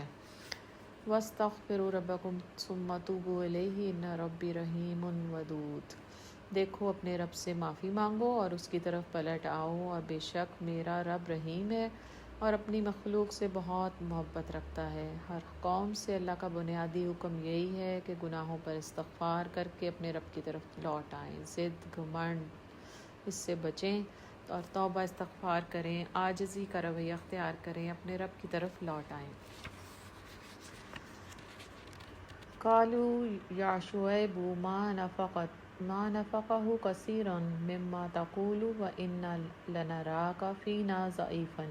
انہوں نے جواب دیا ہے شعیب تیری بہت سی باتیں تو ہماری سمجھ ہی میں نہیں آتی، اور ہم دیکھتے ہیں کہ تو ہمارے درمیان ایک بے زور آدمی ہے، تیری برادری نہ ہوتی تو ہم کبھی کا تجھے سنسار کر چکے ہوتے، تیرا بلبوتا تو اتنا نہیں ہے کہ ہم پر بھاری ہو۔ شعیب نے کہا بھائیو، کیا میری برادری تم پر اللہ سے زیادہ بھاری ہے کہ تم برادری کا تو خوف کھاؤ اور اللہ کو بالکل پس پش ڈال دیا؟ جان رکھو کہ جو کچھ تم کر رہے ہو وہ اللہ کی گرفت سے باہر نہیں ہے۔ اے میری قوم کے لوگو، تم اپنے طریقے پر کام کیے جاؤ، میں اپنے طریقے پر کام کرتا رہوں گا، جلدی میں تمہیں معلوم ہو جائے گا کہ کس پر ذلت کا عذاب آتا ہے اور کون جھوٹا ہے، تم بھی انتظار کرو اور میں بھی تمہارے ساتھ چشمے برا ہوں۔ وَلَقَدْ أَرْسَلْنَا مُوسَىٰ بِآيَاتِنَا وَسُلْطَانٍ مُّبِينٍ إِلَىٰ فِرْعَوْنَ وَمَلَئِهِ فَاتَّبَعُوا أَمْرَ فِرْعَوْنَ مَا أَمَرَ فِرْعَوْنَ بِرَشِیدٍ۔ آخرکار جب ہمارے فیصلے کا وقت آ گیا تو ہم نے اپنی رحمت سے شعیب علیہ السلام اور اس کے ساتھی مومنوں کو بچا لیا، اور جن لوگوں نے ظلم کیا تھا ان کو ایک سخت دھماکے نے پکڑا کہ وہ بستیوں میں بے حس و حرکت پڑے رہ گئے، گویا وہ کبھی وہاں بسے ہی نہیں تھے۔ سنو، مدین والے بھی دور پھینک دیے گئے جس طرح سمود پھینکے گئے تھے، اور موسیٰ کو ہم نے اپنی کھلی نشانیوں اور کھلی سند معموریت کے ساتھ فرعون اور اس کے اعیان سلطنت کی طرف بھیجا، مگر انہوں نے فرعون کے حکم کی پیروی کی، حالانکہ فرعون کا حکم راستی پر نہ تھا۔ قیامت کے روز وہ اپنی قوم کے آگے آگے ہوگا اور اپنی پیشوائی میں انہیں دوزخ کی طرف لے جائے گا۔ کیسی بدتر جائے ورود ہے یہ جس پر کوئی پہنچے، اور ان لوگوں پر دنیا میں بھی لعنت پڑی ہے اور قیامت کے روز بھی پڑے گی۔ کیسا برا صلہ ہے یہ جو کسی کو ملے۔ یہ چند بستیوں کی سرگزشت ہے جو ہم تمہیں سنا رہے ہیں، ان میں سے بعض اب بھی کھڑی ہیں اور بعض کی فصل کٹ چکی ہے۔ ہم نے ان پر ظلم نہیں کیا، انہوں نے آپ ہی اپنے اوپر ظلم ڈھایا، اور جب اللہ کا حکم آ گیا تو ان کے وہ معبود جنہیں وہ اللہ کو چھوڑ کر پکارا کرتے تھے ان کے کچھ کام نہ آ سکے، اور انہوں نے ہلاکت اور بربادی کے سوا انہیں کچھ فائدہ نہ دیا۔ اور تیرا رب جب کسی ظالم بستی کو پکڑتا ہے تو پھر اس کی پکڑ ایسی ہوا کرتی ہے کہ فی الواقعہ اس کی پکڑ بڑی سخت اور دردناک ہوتی ہے۔ حقیقت یہ ہے کہ اس میں ایک نشانی ہے ہر اس شخص کے لیے جو عذاب آخرت کا خوف کرے، اور وہ ایک دن ہوگا جس میں سب لوگ جمع ہوں گے، اور پھر جو کچھ بھی اس روز ہوگا سب آنکھوں کے سامنے ہوگا۔ تو حضرت ساری قوموں کی رودادیں ہم نے یہاں پہ پڑھی، تو جو ان میں کامن گناہ تھا وہ شرک تھا، اللہ اور اللہ کے رسول کی نافرمانی تھی۔ قوم شرک کرتی تھی، کفر، شرک، فسق و فجور تمام قوموں میں مشترک تھا۔ اس کے علاوہ ہر قوم کے ایک دو گناہ جو تھے وہ ہائی لائٹ کیے گئے تھے الگ الگ سے، مگر جو شرک تھا وہ سب میں کامن تھا۔ حضرت نوح کی قوم بت پرستی کرتی تھی، عاد علیہ السلام کی قوم ظالم جابر حکمرانوں کو تسلیم کرتی تھی، شعیب علیہ السلام ناپ تول میں کمی کرتے تھے، اور ایک دو گناہ جو اللہ نے بتائے کہ اللہ نے ان کے ذکر کیے ہیں۔ اگر آج ہم اپنے حالات کا جائزہ لیں تو ہمارے معاشرے میں شرک بھی ہے، اللہ کے رسول کی نافرمانی بھی ہے، فسق و فجور بھی ہے، اور اس کے ساتھ یہ سارے گناہ اس سے بہت زیادہ بڑی ہوئی شکل میں موجود ہیں، اور اس سے مزید کبیرہ گناہ ہیں، لیکن کیفیت کیا ہے کہ یہ سب تیرا کرم ہے آقا کہ بات اب تک بنی ہوئی ہے، ورنہ ہمارے حالات اور ہمارے رویے، ہمارے انداز اور ان قوموں سے بدتر ہیں۔ چھوٹے چھوٹے عذاب تو آ رہے ہیں، کبھی سیلاب، دھماکے، یہ سب آ رہے ہیں، ہمیں ان کی وجوہات سمجھ نہیں آ رہی۔ یہ ہمارے اپنے کسب ہیں، ہمارے اپنے رویے ہیں، جب تک ہم رویوں کو نہیں بدلیں گے یہ آنے والے عذاب نہیں ٹلیں گے، اور بڑے عذاب سے پہلے اگر ہم استغفار نہیں کریں گے، اپنی اصلاح نہیں کریں گے تو پھر کیا ہوگا؟ جو علامہ اقبال نے فرمایا تھا، نہ سمجھو گے تو مٹ جاؤ گے ہندوستان والو، تمہاری داستاں بھی نہ ہوگی داستانوں میں۔ اور اس لیے سورہ ہود کو پڑھنے کے بعد من حاصل قوم اپنی کوتاہیوں، اپنی کمیوں پر استغفار کو معمول بنانا ہے، قنوت نازلہ پڑھنا ہے۔ قنوت نازلہ نبی صلی اللہ علیہ وسلم کیسے پڑھتے تھے؟ تہجد میں پڑھتے تھے، وتر میں پڑھتے تھے، تو ہمیں بھی اپنے لیے اس کو پڑھنا لازم کرنا چاہیے۔ قنوت نازلہ پڑھیں، اجتماعی بخشش کریں، اللہ ہم سے راضی ہو جائے، جو اللہ ہم سے ناراض ہے ہماری غلطیوں کو معاف کرتے، ہماری کوتاہیوں سے درگزر فرمائے۔ اللہ ہم سب سے جو غلطیاں ہمارے اندر ہیں، کفر، شرک، فسق و فجور، ظلم، زیادتی، ڈکیتیاں، رازنی، عدل و انصاف میں کمیاں اور برے حرکات، جو بھی بے حیائی، یا اللہ سب کو اپنی رحمت سے دور کر دے۔ اللہ ہم سے اپنی رحمت کو نہ دور کرنا، ان گناہوں کو دور کر دے، الہی ہمیں پاک کر دے۔ اللہ ہمیں اس رحمتوں اور برکتوں والے مہینے میں تمام ہماری غلطیوں کو بخش دے، ہمیں معاف کر دے۔ اللہ اپنی رضا سے ہم سے راضی ہو جا، اللہ ہمیں اپنی رحمتوں سے مالا مال کر۔ اور سورہ مومنون کی دعا آپ صلی اللہ علیہ وسلم نے فرمائی کہ اللہ ہمیں تھوڑے نہ رکھ، ہمیں زیادہ کر دے، اللہ ہمیں محروم نہ رکھ، ہمیں عطا کر دے، اللہ دوسروں کو ہم پر مقدم نہ رکھ، ہمیں دوسروں پر مقدم کر دے، ہمیں راضی کر دے اور ہم سے راضی ہو جا، آمین۔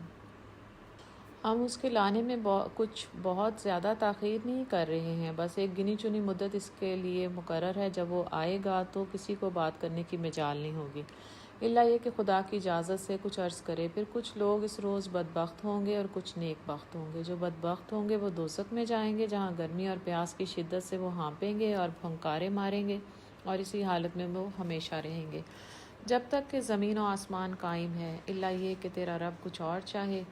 ان ربک فعال لما یرید، بے شک تیرا رب پورا اختیار رکھتا ہے جو وہ چاہے کرے۔ رہے وہ لوگ جو نیک بخت نکلیں گے تو وہ جنت میں جائیں گے اور وہاں ہمیشہ رہیں گے، خالدین فیہا ما دامت السماوات والارض الا ما شاء ربک عطاء غیر مجذوذ، وہاں ہمیشہ رہیں گے جب تک زمین اور آسمان قائم ہے، الا یہ کہ تیرا رب کچھ اور چاہے۔ ایسی بخشش ان کو ملے گی جس کا سلسلہ کبھی منقطع نہ ہوگا۔ پس اے نبی صلی اللہ علیہ وسلم، تم ان معبودوں کی طرف سے کسی شک میں نہ رہ جاؤ جن کی یہ لوگ عبادت کر رہے ہیں، یہ تو بس لکیر کے فقیر بنے ہوئے ہیں، اس طرح پوجا پاٹ کیے جا رہے ہیں جس طرح پہلے ان کے باپ دادا کیا کرتے تھے، اور ہم ان کا حصہ انہیں بھرپور دیں گے بغیر اس کے کہ اس میں کچھ کاٹ کسر ہو۔ وَلَقَدْ آتَيْنَا مُوسَى الْكِتَابَ فَاخْتُلِفَ فِيهِ وَلَوْلَا كَلِمَةٌ سَبَقَتْ مِنْ رَبِّكَ لَقُضِيَ بَيْنَهُمْ وَإِنَّهُمْ لَفِي شَكٍّ مِّنْهُ مُرِيبٍ۔ ہم اس سے پہلے موسیٰ کو بھی کتاب دے چکے ہیں اور اس کے بارے میں بھی اختلاف کیا گیا تھا، جس طرح آج اس کتاب کے بارے میں کیا جا رہا ہے جو تمہیں دی گئی ہے۔ اگر تیرے رب کی طرف سے ایک بات پہلے ہی طے نہ کر دی گئی ہوتی تو ان اختلاف کرنے والوں کے درمیان کبھی کا فیصلہ چکا دیا گیا ہوتا۔ یہ واقعہ ہے کہ یہ لوگ اس کی طرف سے شک اور خلجان میں پڑے ہوئے ہیں، اور یہ بھی واقعہ ہے کہ تیرا رب انہیں ان کے اعمال کا پورا بدلہ دے کر رہے گا، یقیناً وہ ان کی سب حرکتوں سے باخبر ہے۔ پس محمد صلی اللہ علیہ وسلم، تم اور تمہارے وہ ساتھی جو کفر و بغاوت سے ایمان اور اطاعت کی طرف پلٹ آئے ہیں، ٹھیک ٹھیک راہ راست پر ثابت قدم رہو جیسا کہ تمہیں حکم دیا گیا، اور بندگی کی حد سے تجاوز نہ کرو۔ جو کچھ تم کر رہے ہو اس پر تمہارا رب نگاہ رکھتا ہے۔ ان ظالموں کی طرف ذرا نہ جھکنا ورنہ جہنم کی لپیٹ میں آ جاؤ گے، اور تمہیں کوئی ایسا ولی و سرپرست نہ ملے جو خدا سے تمہیں بچا سکے، اور کہیں سے تم کو مدد نہ پہنچے گی۔ اور دیکھو، نماز قائم کرو دن کے دونوں سروں پر اور کچھ رات گزرنے پر، در حقیقت نیکیاں برائیوں کو دور کر دیتی ہیں اور یہ ایک یاد دہانی ہے ان لوگوں کے لیے جو خدا کو یاد رکھنے والے ہیں۔ دونوں سروں سے مراد ہے کہ صبح فجر اور شام مغرب کی نماز ہے، اور کچھ رات گزرنے پر سے مراد ہے کہ عشاء کا وقت۔ تب تک ابھی 5 نمازیں فرض نہیں ہوئی تھی، تو یہ 3 نمازوں کا ذکر یہاں ہے۔ صبر کر، اللہ نیکی کرنے والوں کا اجر کبھی ضائع نہیں کرتا۔ پھر کیوں نہ ان قوموں میں جو تم سے پہلے گزر چکی ہیں ایسے اہل خیر موجود رہے جو لوگوں کو زمین میں فساد برپا کرنے سے روکتے۔ ایسے لوگ نکلے بھی تو بہت کم، جن کو ہم نے ان قوموں سے بچا لیا، ورنہ ظالم لوگ تو انہی مزوں کے پیچھے پڑے رہے جن کے سامان انہیں فراوانی کے ساتھ دیے گئے تھے، اور وہ مجرم بن کر رہے تھے۔ وَمَا كَانَ رَبُّكَ لِيُهْلِكَ الْقُرَىٰ بِظُلْمٍ وَأَهْلُهَا مُصْلِحُونَ، تیرا رب ایسا نہیں ہے کہ بستیوں کو ناحق تباہ کر دے حالانکہ ان کے باشندے اصلاح کرنے والے ہوں۔ تو اللہ اپنے عذاب کی ایک سنت بیان کر رہے ہیں یہاں پر کہ تب تک اللہ عذاب نہیں دیتا جب تک کہ اس کے اندر اہل خیر موجود ہوں جو معاشرے میں اصلاح اور استغفار کا کام کریں۔ تو اصول یہ ہے کہ اگر آج ہم بھی چاہتے ہیں کہ عذاب الہی سے بچ جائیں تو کرنے کا کام کیا ہے کہ معاشرے میں اہل خیر پیدا کرنے ہیں، معاشرے کی اصلاح کا بیڑا اٹھانے والے بننا ہے۔ اللہ ہمیں ان جیسا بنا دے۔ بے شک تیرا رب اگر چاہتا تو تمام انسانوں کو ایک گروہ بنا سکتا تھا، مگر اب تو وہ مختلف طریقوں ہی پر چلتے رہیں گے، اور بے راہ رویوں سے صرف وہ بچیں گے جن پر تیرے رب کی رحمت ہے۔ اسی آزادی، انتخاب و اختیار کے لیے ہی تو اس نے انہیں پیدا کیا ہے، اور تیرے رب کی وہ بات پوری ہو گئی۔ وَتَمَّتْ كَلِمَتُ رَبِّكَ لا املأن جہنم من الجنت والناس اجمعین، اور تیرے رب کی وہ بات پوری ہو گئی جو اس نے کہی تھی کہ میں جہنم کو جن اور انسان سب سے بھر دوں گا۔ استغفر اللہ۔ وَقُلًّا نَقُصُّ عَلَيْكَ مِنْ أَنْبَاءِ الرُّسُلِ مَا نُثَبِّتُ بِهِ فُؤَادَكَ وَجَاءَكَ فِي هَٰذِهِ الْحَقُّ وَمَوْعِظَةٌ وَذِكْرَىٰ لِلْمُؤْمِنِينَ۔ اور اے محمد صلی اللہ علیہ وسلم، یہ پیغمبروں کے قصے جو ہم تمہیں سناتے ہیں وہ چیزیں ہیں جن کے ذریعے سے ہم تمہارے دل کو مضبوط کرتے ہیں۔ ان کے اندر تم کو حقیقت کا علم ملا اور ایمان لانے والوں کو نصیحت اور بیداری نصیب ہو رہی ہے۔ رہے وہ لوگ جو ایمان نہیں لاتے تو ان سے کہہ دو کہ تم اپنے طریقے پر کام کرتے رہو اور ہم اپنے طریقے پر کیے جائیں گے۔ انجام کار کا تم بھی انتظار کرو۔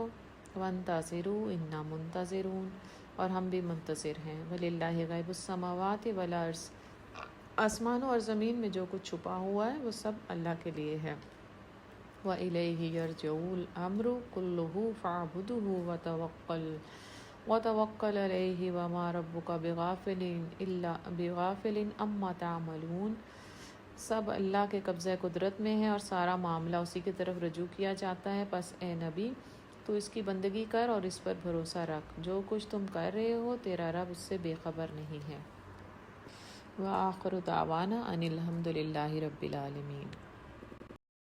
سورہ یوسف۔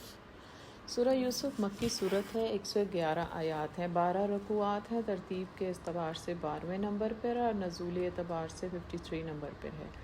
اس کا نام اس حوالے سے اس میں احسن القصص حضرت یوسف علیہ السلام کا واقعہ ایک ہی نشست میں سارا بیان کیا گیا ہے۔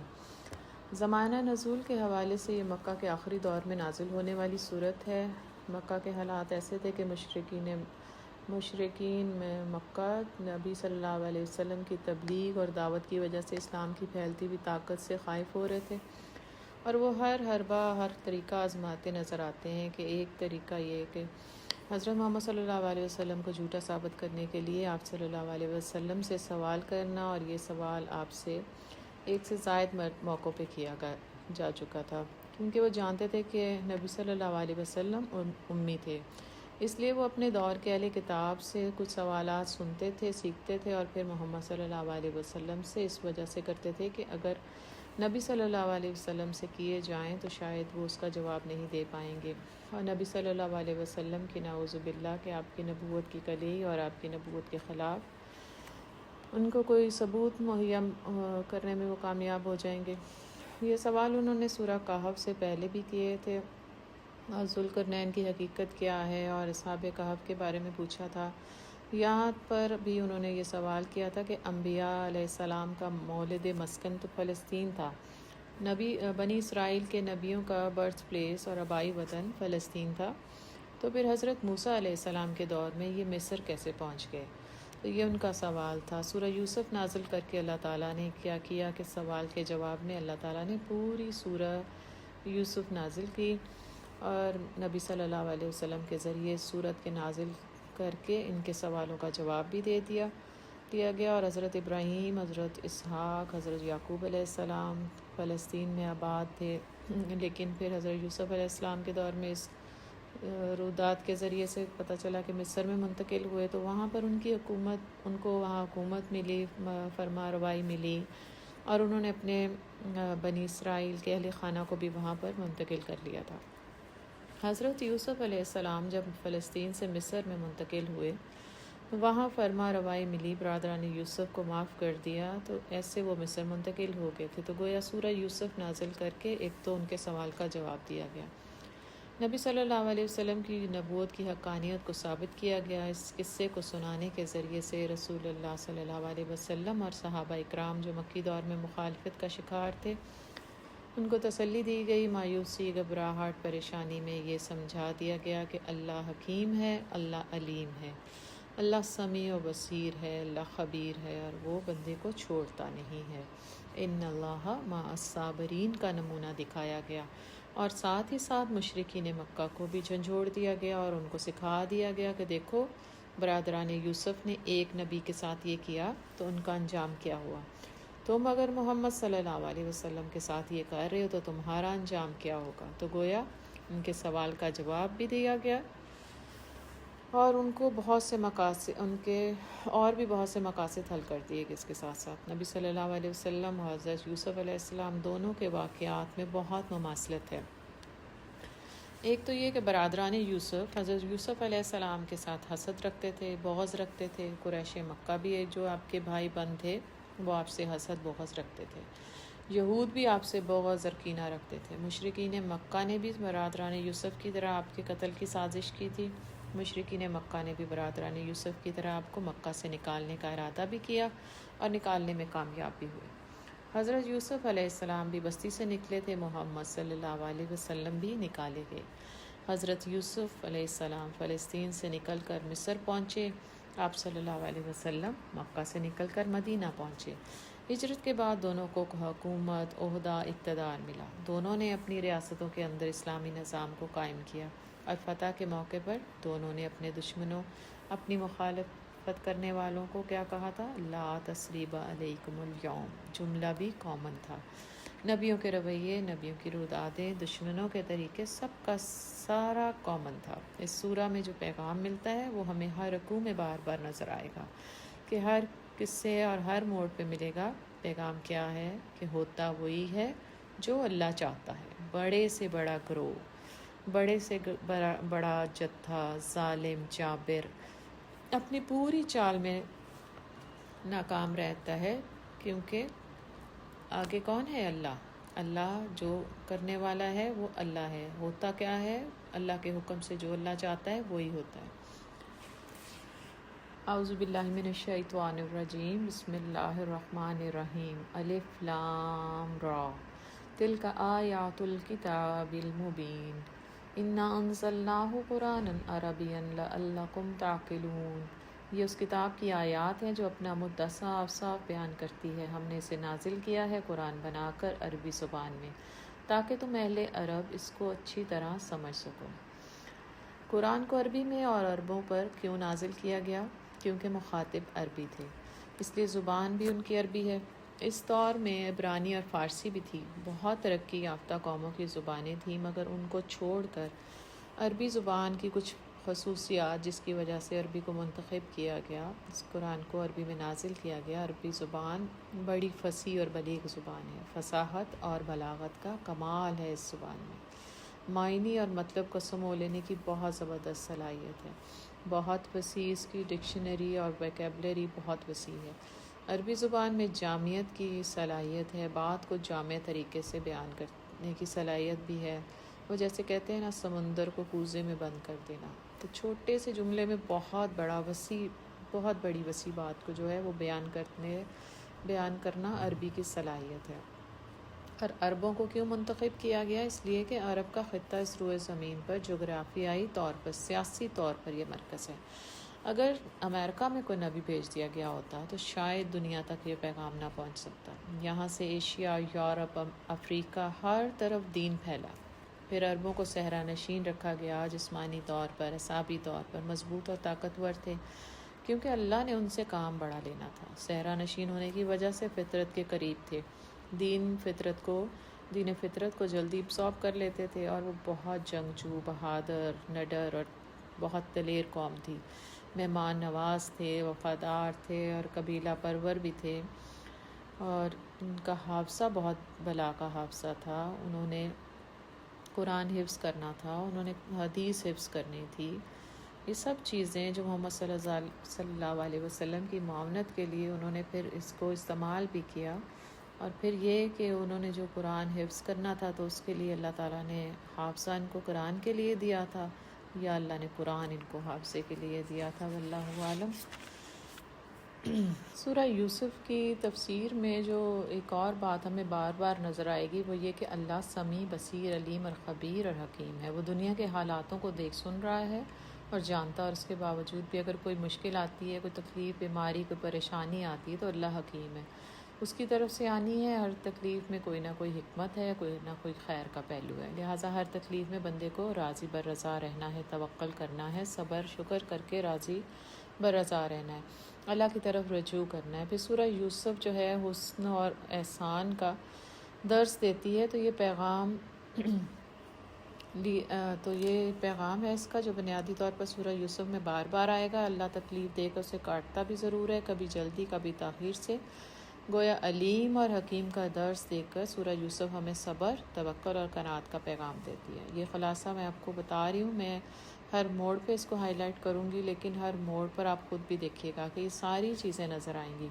تاریخی ایونٹ، حضرت ابراہیم کے بیٹے حضرت اسحاق کے بیٹے اور حضرت یعقوب اور ان کے بیٹے حضرت یوسف علیہ السلام، ان کا علاقہ فلسطین کا علاقہ، ہردوم کی بستی اور ان کا وہ علاقہ جہاں کنواں تھا، وہ بھی حضرت یعقوب علیہ السلام کے باغ تھے۔ حضرت یوسف کی ولادت 1906 قبل مسیح، اور کنویں میں پھینکے جانے کا ایونٹ جو تھا 1890 قبل مسیح میں، اس وقت عمر ان کی 17 سال تھی۔ وہ قافلہ جس نے حضرت یوسف علیہ السلام کو نکالا تھا شرق اردن کی طرف جا رہا تھا، اس لیے ڈائریکشن بدل کر سکم کی طرف منتقل کیا، اور پانی کی تلاش میں وہ آ رہے تھے۔ مصر پر اس وقت 15ویں خاندان بادشاہ، یا انگلش میں اس کو ایکساکسن کنگ، یہ چرواہے تھے، مشرک تھے، مصر پر بت پرستی کو رائج کیا تھا۔ 2 سے 3 سال عزیز مصر کے گھر پہ رہے تھے، 8 سے 9 سال قید خانے میں رہے، 30 سال کی عمر میں حکمرانی ملی تھی اور 5 سال حکومت کی، اور 80 سال کی عمر میں وفات پائی۔ نحن نقص علیک احسن القصص بما اوحینا الیک ھذا القرآن۔ اے محمد، ہم اس قرآن کو تمہاری طرف وحی کر کے بہترین پیرائے میں واقعات اور حقائق تم سے بیان کرتے ہیں، ورنہ اس سے پہلے تو ان چیزوں سے تم بالکل ہی بے خبر تھے۔ یہ اس وقت کا ذکر ہے جب یوسف نے اپنے باپ سے کہا، ابا جان، میں نے خواب دیکھا ہے کہ 11 ستارے ہیں اور سورج اور چاند ہیں اور مجھے سجدہ کر رہے ہیں۔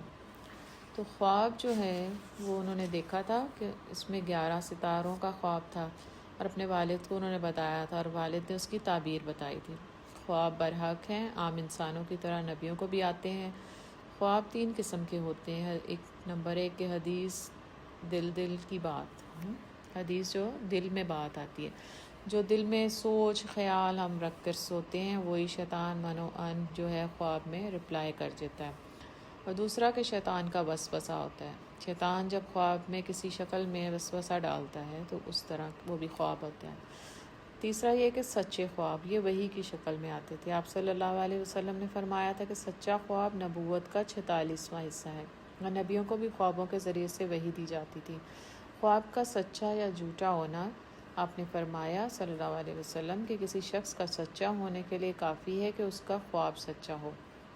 اچھا خواب اور برا خواب، حدیث بتاتی ہے کہ آپ صلی اللہ علیہ وسلم نے فرمایا تھا، جب کوئی شخص اچھا خواب دیکھے تو اسے چاہیے کہ بیان نہ کرے، سوائے اس شخص کے جو اس سے محبت رکھتا ہو اور قابل اعتماد ہو، تاکہ حسد نہ ہو۔ اور یہی تاکید حضرت یعقوب علیہ السلام نے بھی حضرت یوسف علیہ السلام کو کی تھی۔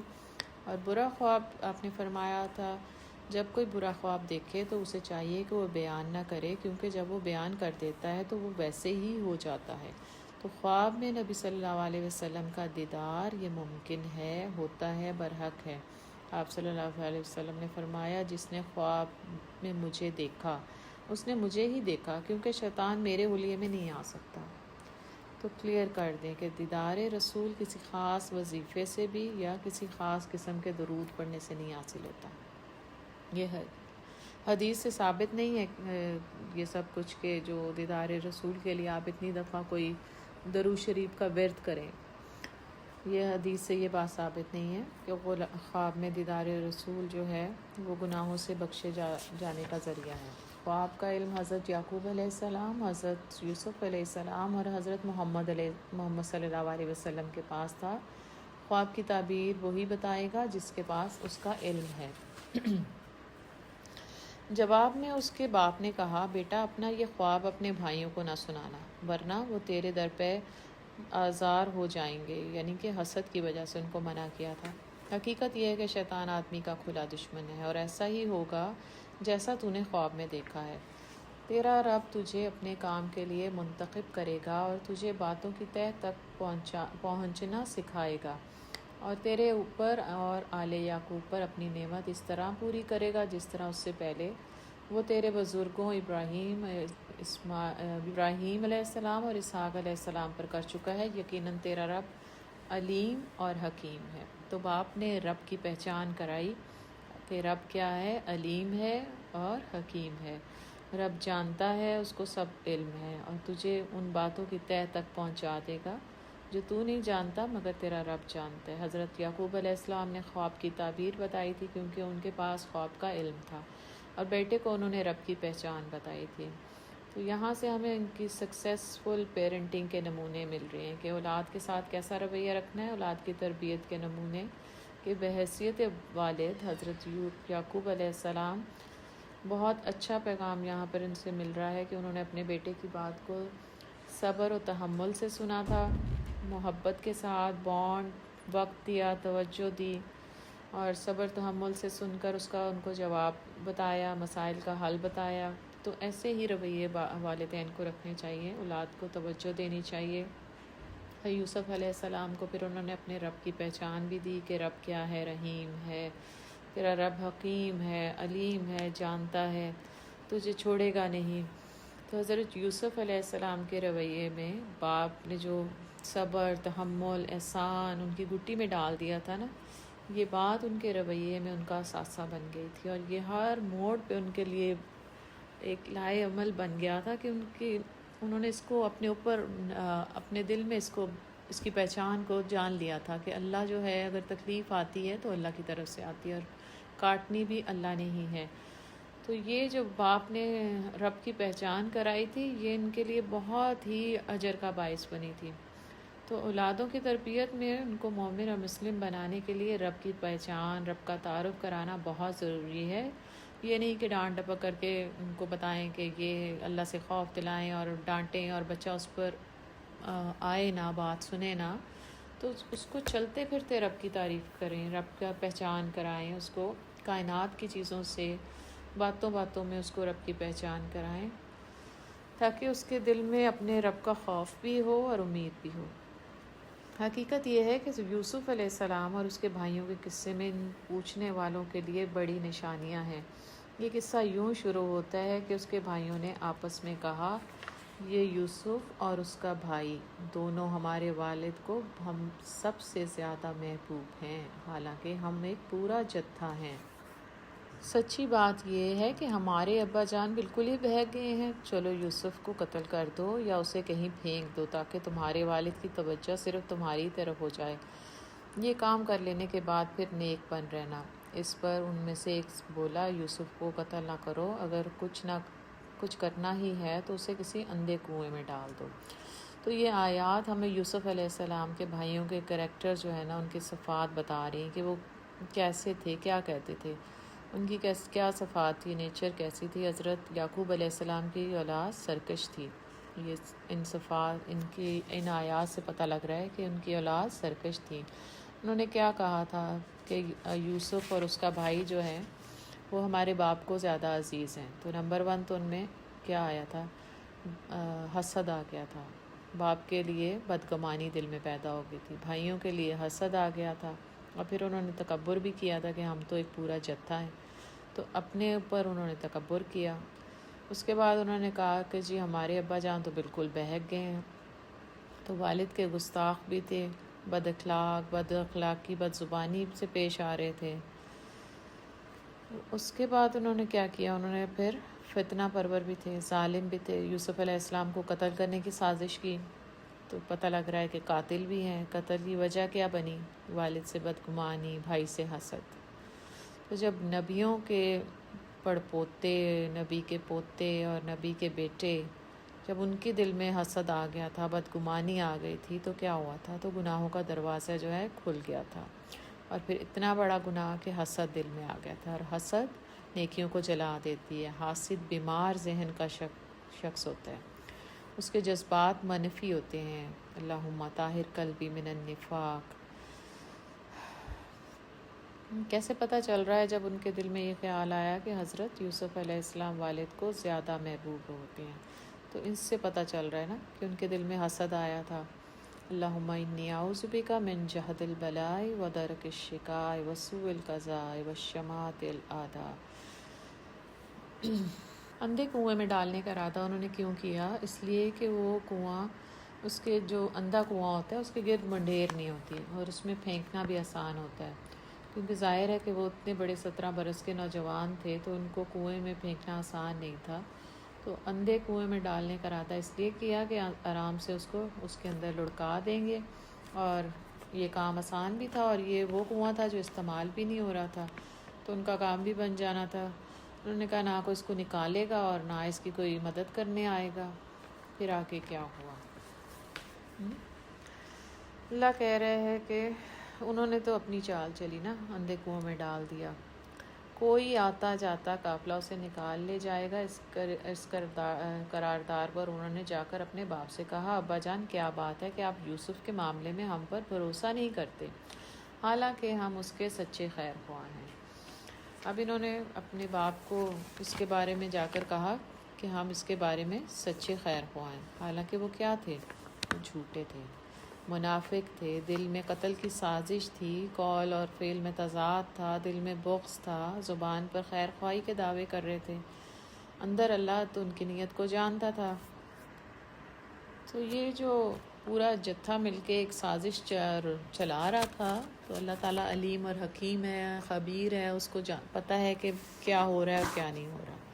انہوں نے اس کو قتل کی سازش بنایا تھا کہ اس کو قتل کر دیتے ہیں، مگر اللہ نے کیا کیا؟ اللہ نے ان کے دل میں یہ خیال ڈال دیا کہ اس کو قتل نہ کرو، اس کو اندھیرے کنویں میں ڈال دو، کیونکہ اللہ اپنے بندے کو کبھی چھوڑتا نہیں۔ اور دشمنوں نے قتل کا ارادہ کیا تھا، اللہ نے قتل سے بچانے کے لیے وسائل اور اسباب پہلے ہی نکال دیے، کہ تکلیف کے آنے سے پہلے ہی اللہ اسباب جو ہے وہ مہیا کر دیتا ہے۔ اور انہوں نے اپنے باپ سے جب جا کے کہا کہ ہم اس کے سچے خیر خواہ ہیں، کہ کل اسے ہمارے ساتھ بھیج دیجئے، کچھ چر چگ لے گا اور کھیل کود کر بھی دل بہلائے گا، ہم اس کی حفاظت کو موجود ہیں۔ باپ نے کہا تمہارا اسے لے جانا مجھے شاق گزرتا ہے، اور مجھ کو اندیشہ ہے کہ کہیں اسے بھیڑیا نہ پھاڑ کھائے جب کہ تم اس سے غافل ہو۔ اب باپ نے یہ کیوں کہا کہ اس کو بھیڑیا نہ پھاڑ کھائے؟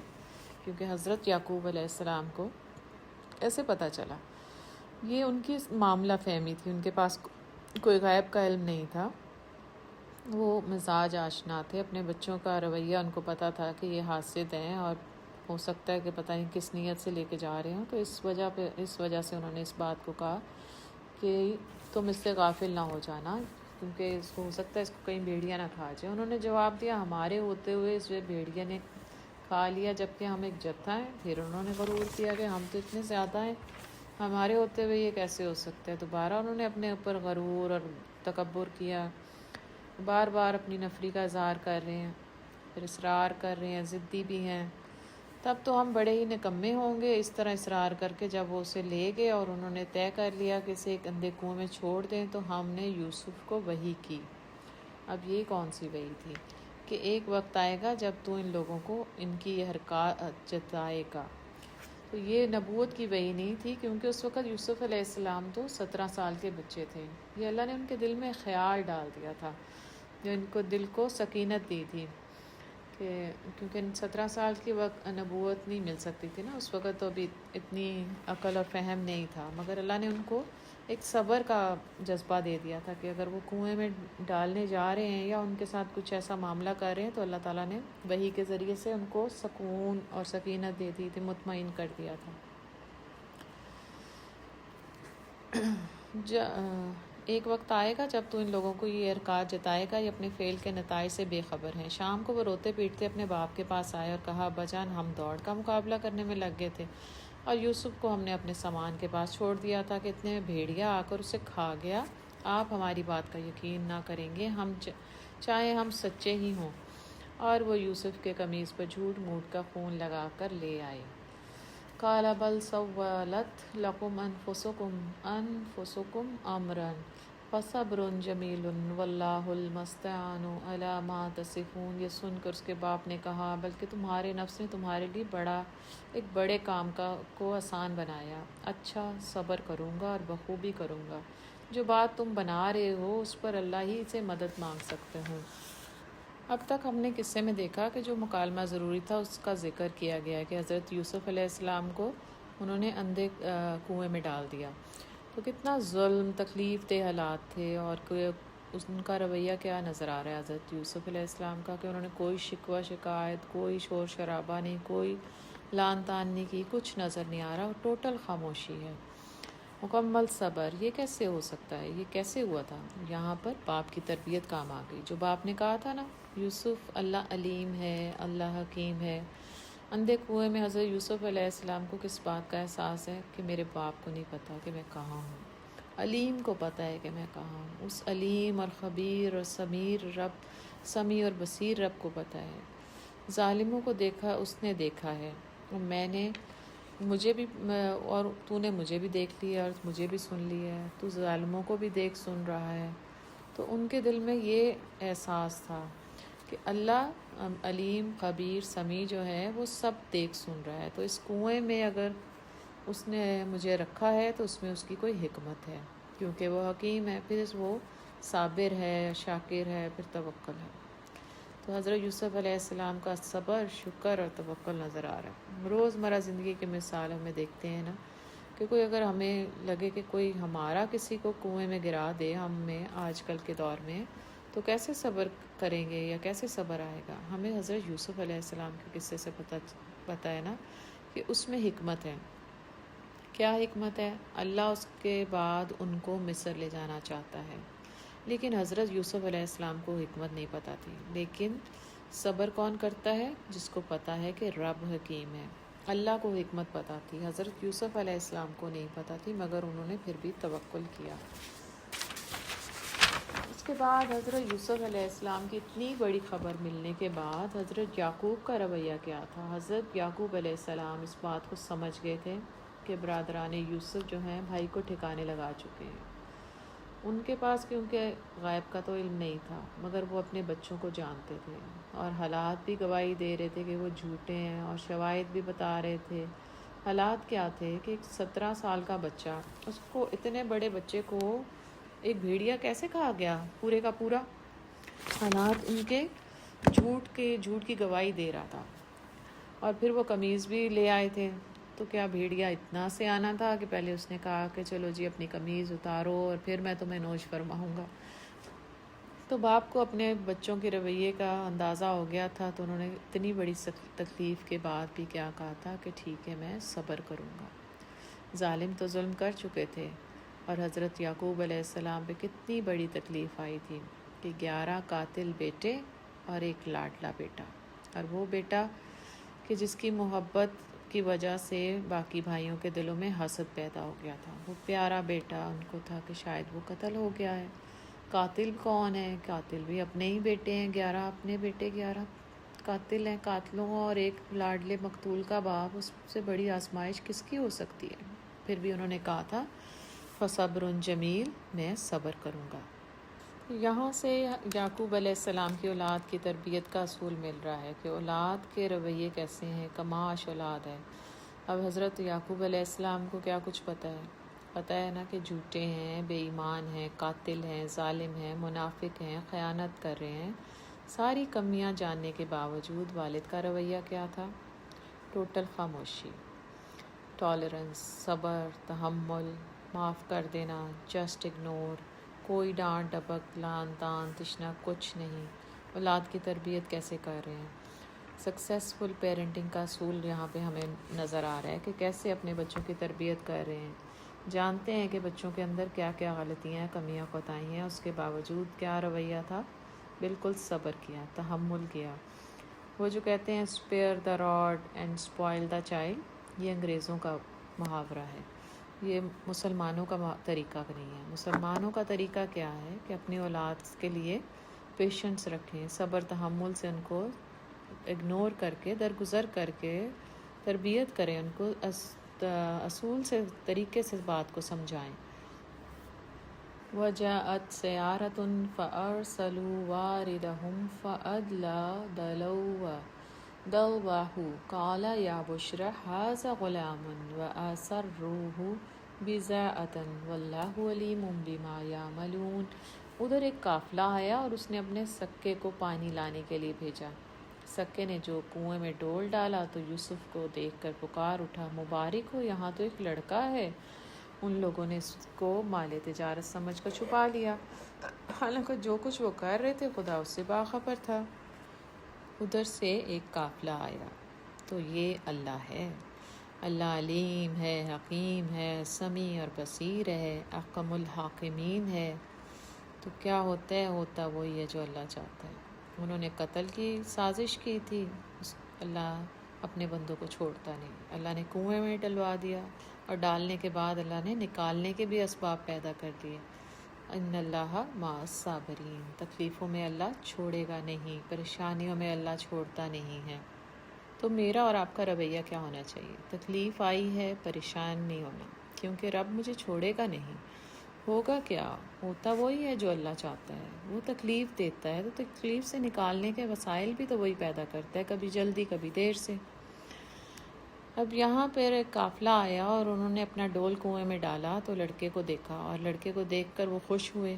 خوش کیوں ہوئے؟ خوش ہوئے اور مبارک بھی دی کہ یہ ایک لڑکا ہے، اور ان کو ایک غلام مل گیا، کیونکہ اس دور میں غلام بیچنے خریدے جاتے تھے، تو ان کو اس نوجوان لڑکے کے بدلے قیمت ملنی تھی، تو اس لیے وہ خوش ہوئے تھے۔ اور وہ جو ہے منڈی میں بکے بھی، تھوڑی قیمت پہ بیچا گیا، 20 درہم کے عوض ان کو بیچا گیا تھا۔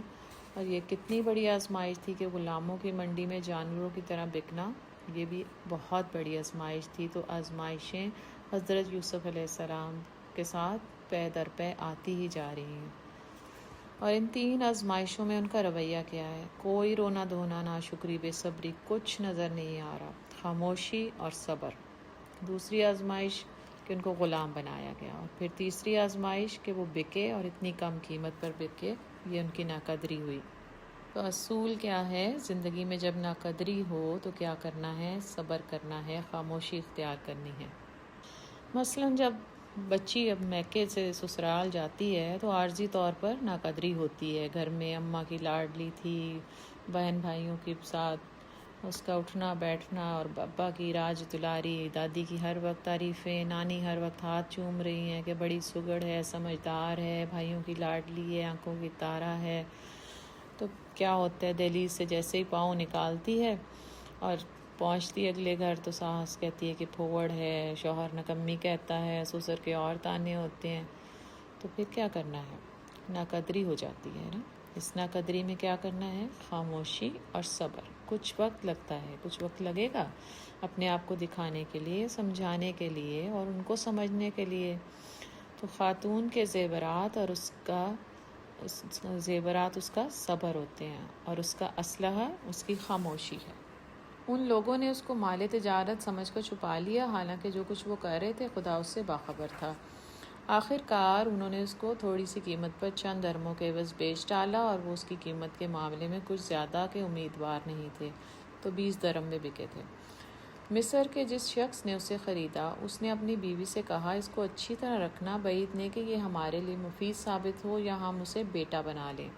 اب کیا ہوا؟ اللہ تعالیٰ نے ایک آزمائش سے نکالا، اور آگے اللہ نے مزید ایک راہ کھول دی۔